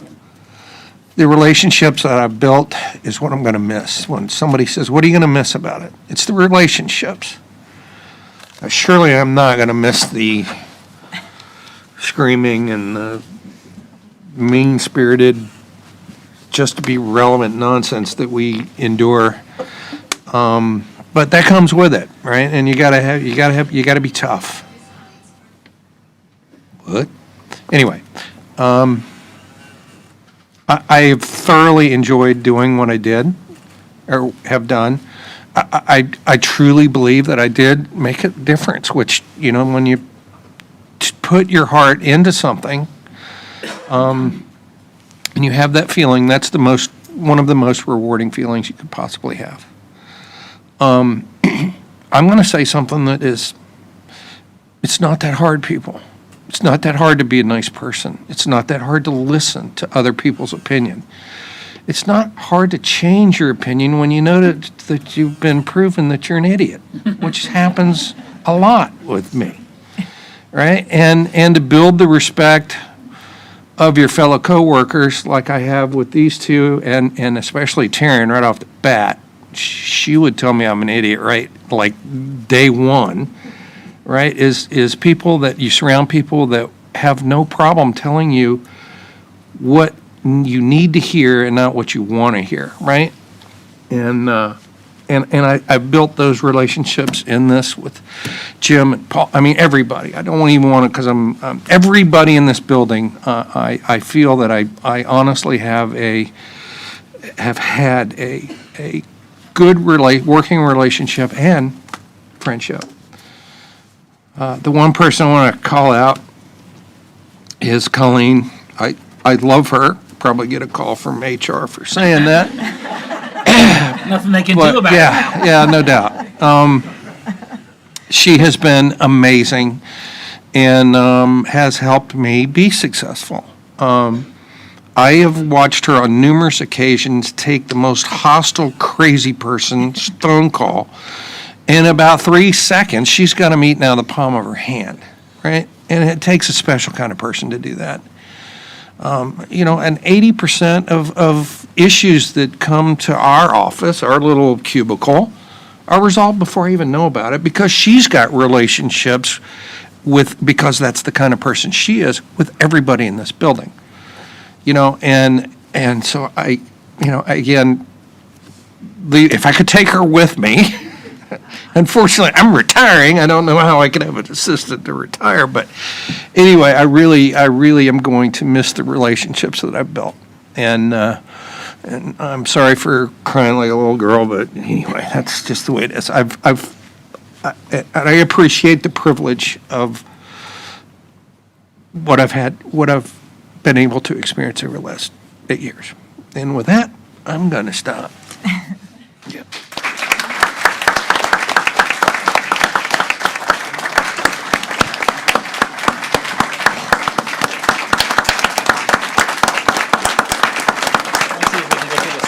Yeah, come on, man.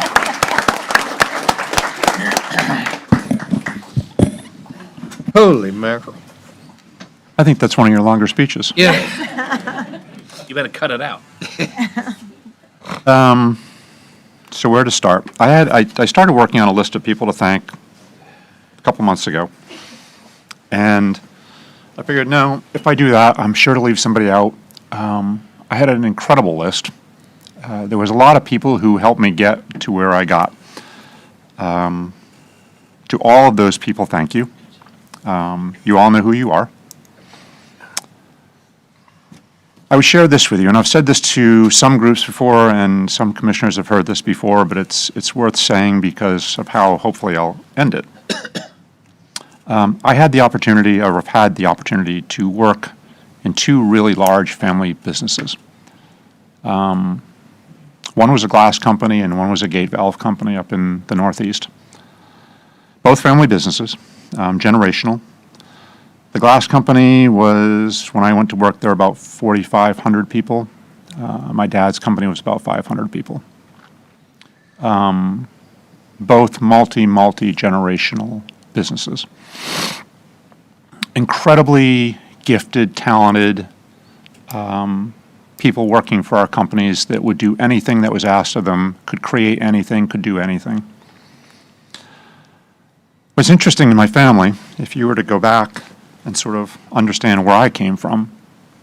Kathy Fitzpatrick, you'll probably appreciate this because you used to tell me this all the time.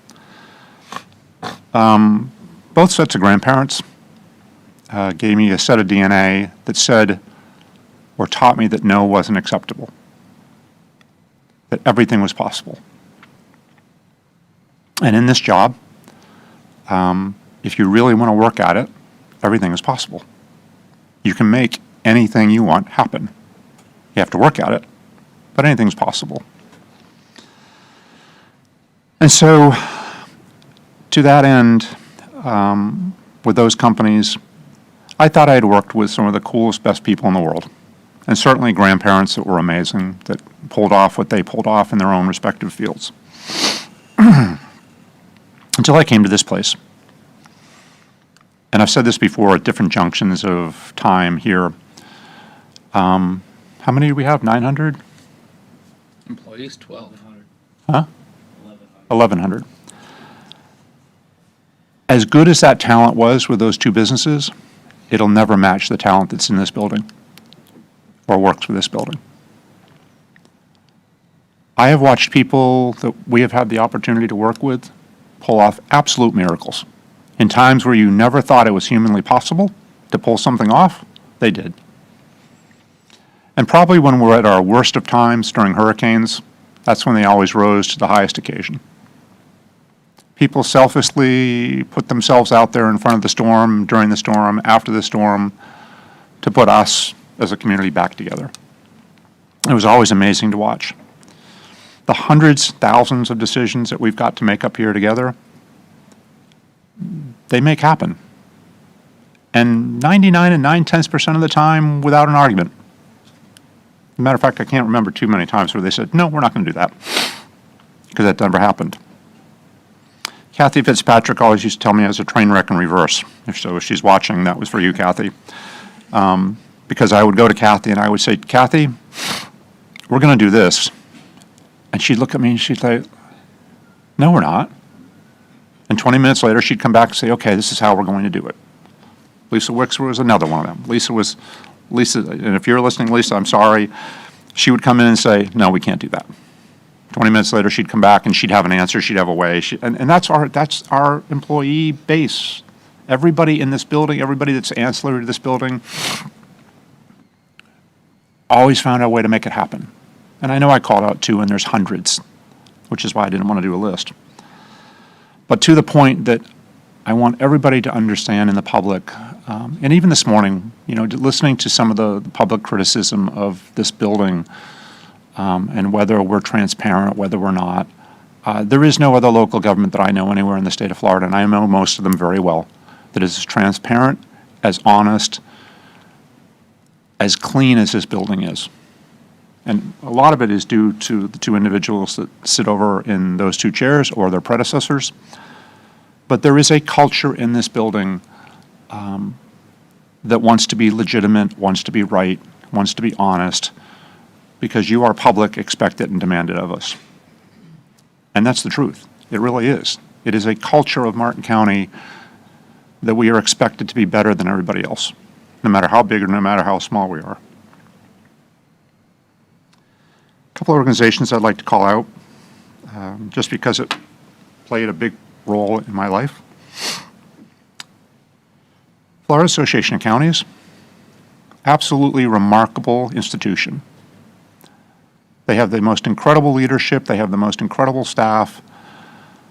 The things we were able to accomplish by policy from this board that you all gave me the ability to go to FAC and do the things we did, we were able to change a ton of policy relative to Florida, but also specifically to Martin County because we made it Florida's business. NACO, National Association of Counties, took me a while to figure out how to work that institution. Not dissimilar to FAC, very similar, incredible staff on a national level. Great lobbyists, great people to work with, great leadership. Gave us, Martin County, the ability to be at the table in a major way and do some major policy issues for us here that were fun to work on, fun to get done. Sarah, thank you for that. The biosolids issue, which isn't a really sexy issue one way or the other. Indiantown is about to become the recipient of probably the most world-class engineering and ability to deal with human waste that exists, bar none. And it's about to land in Indiantown.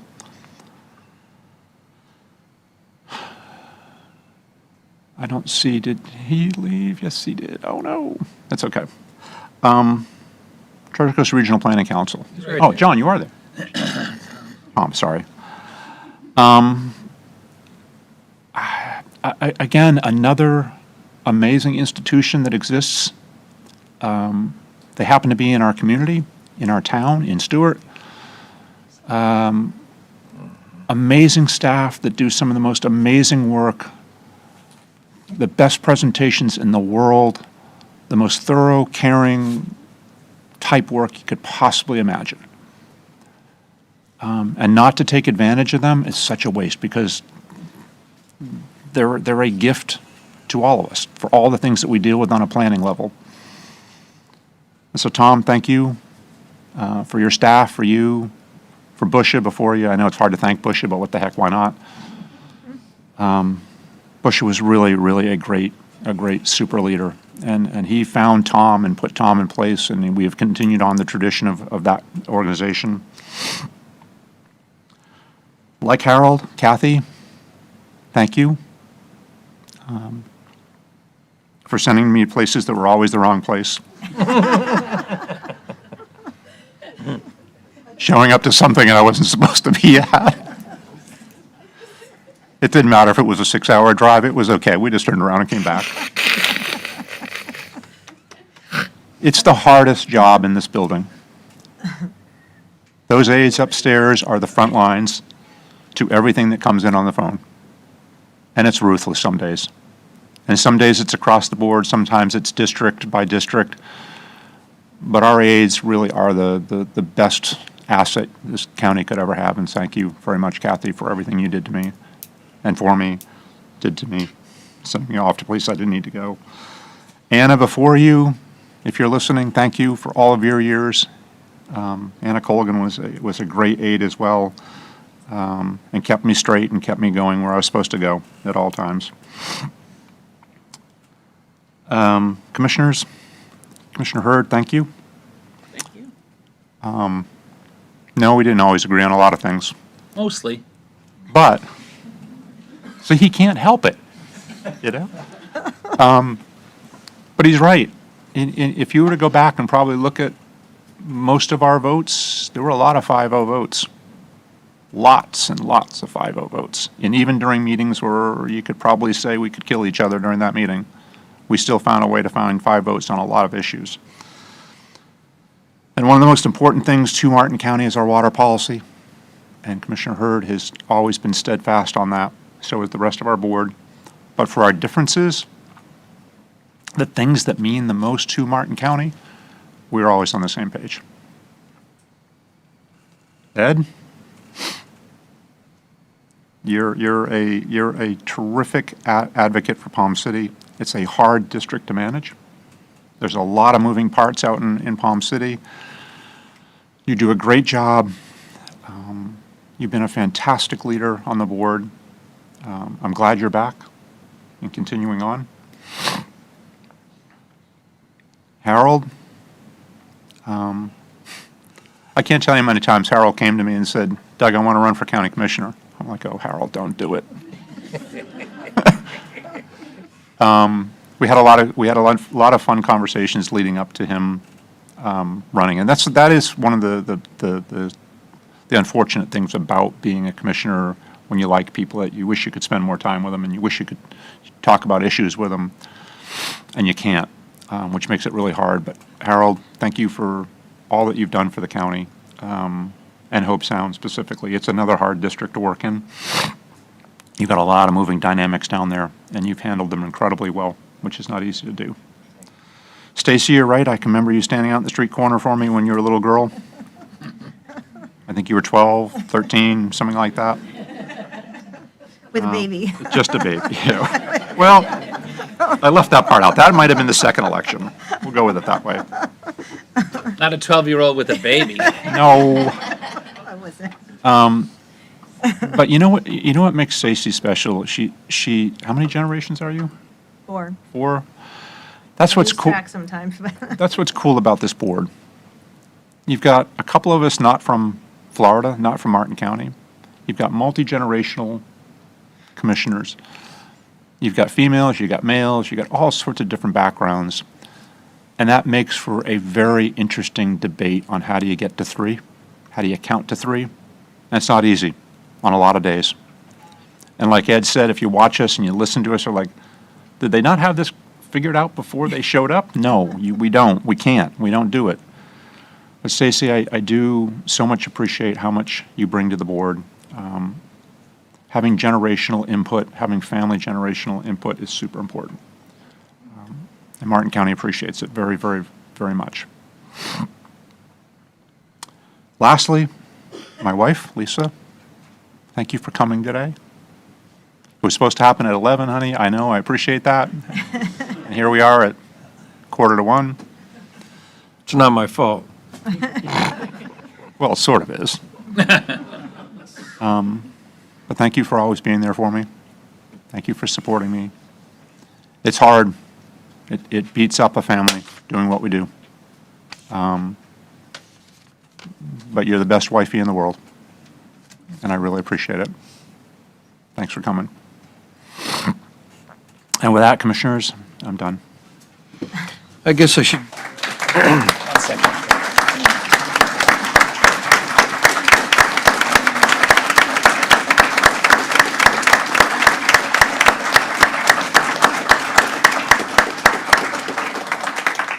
Thank you all very much.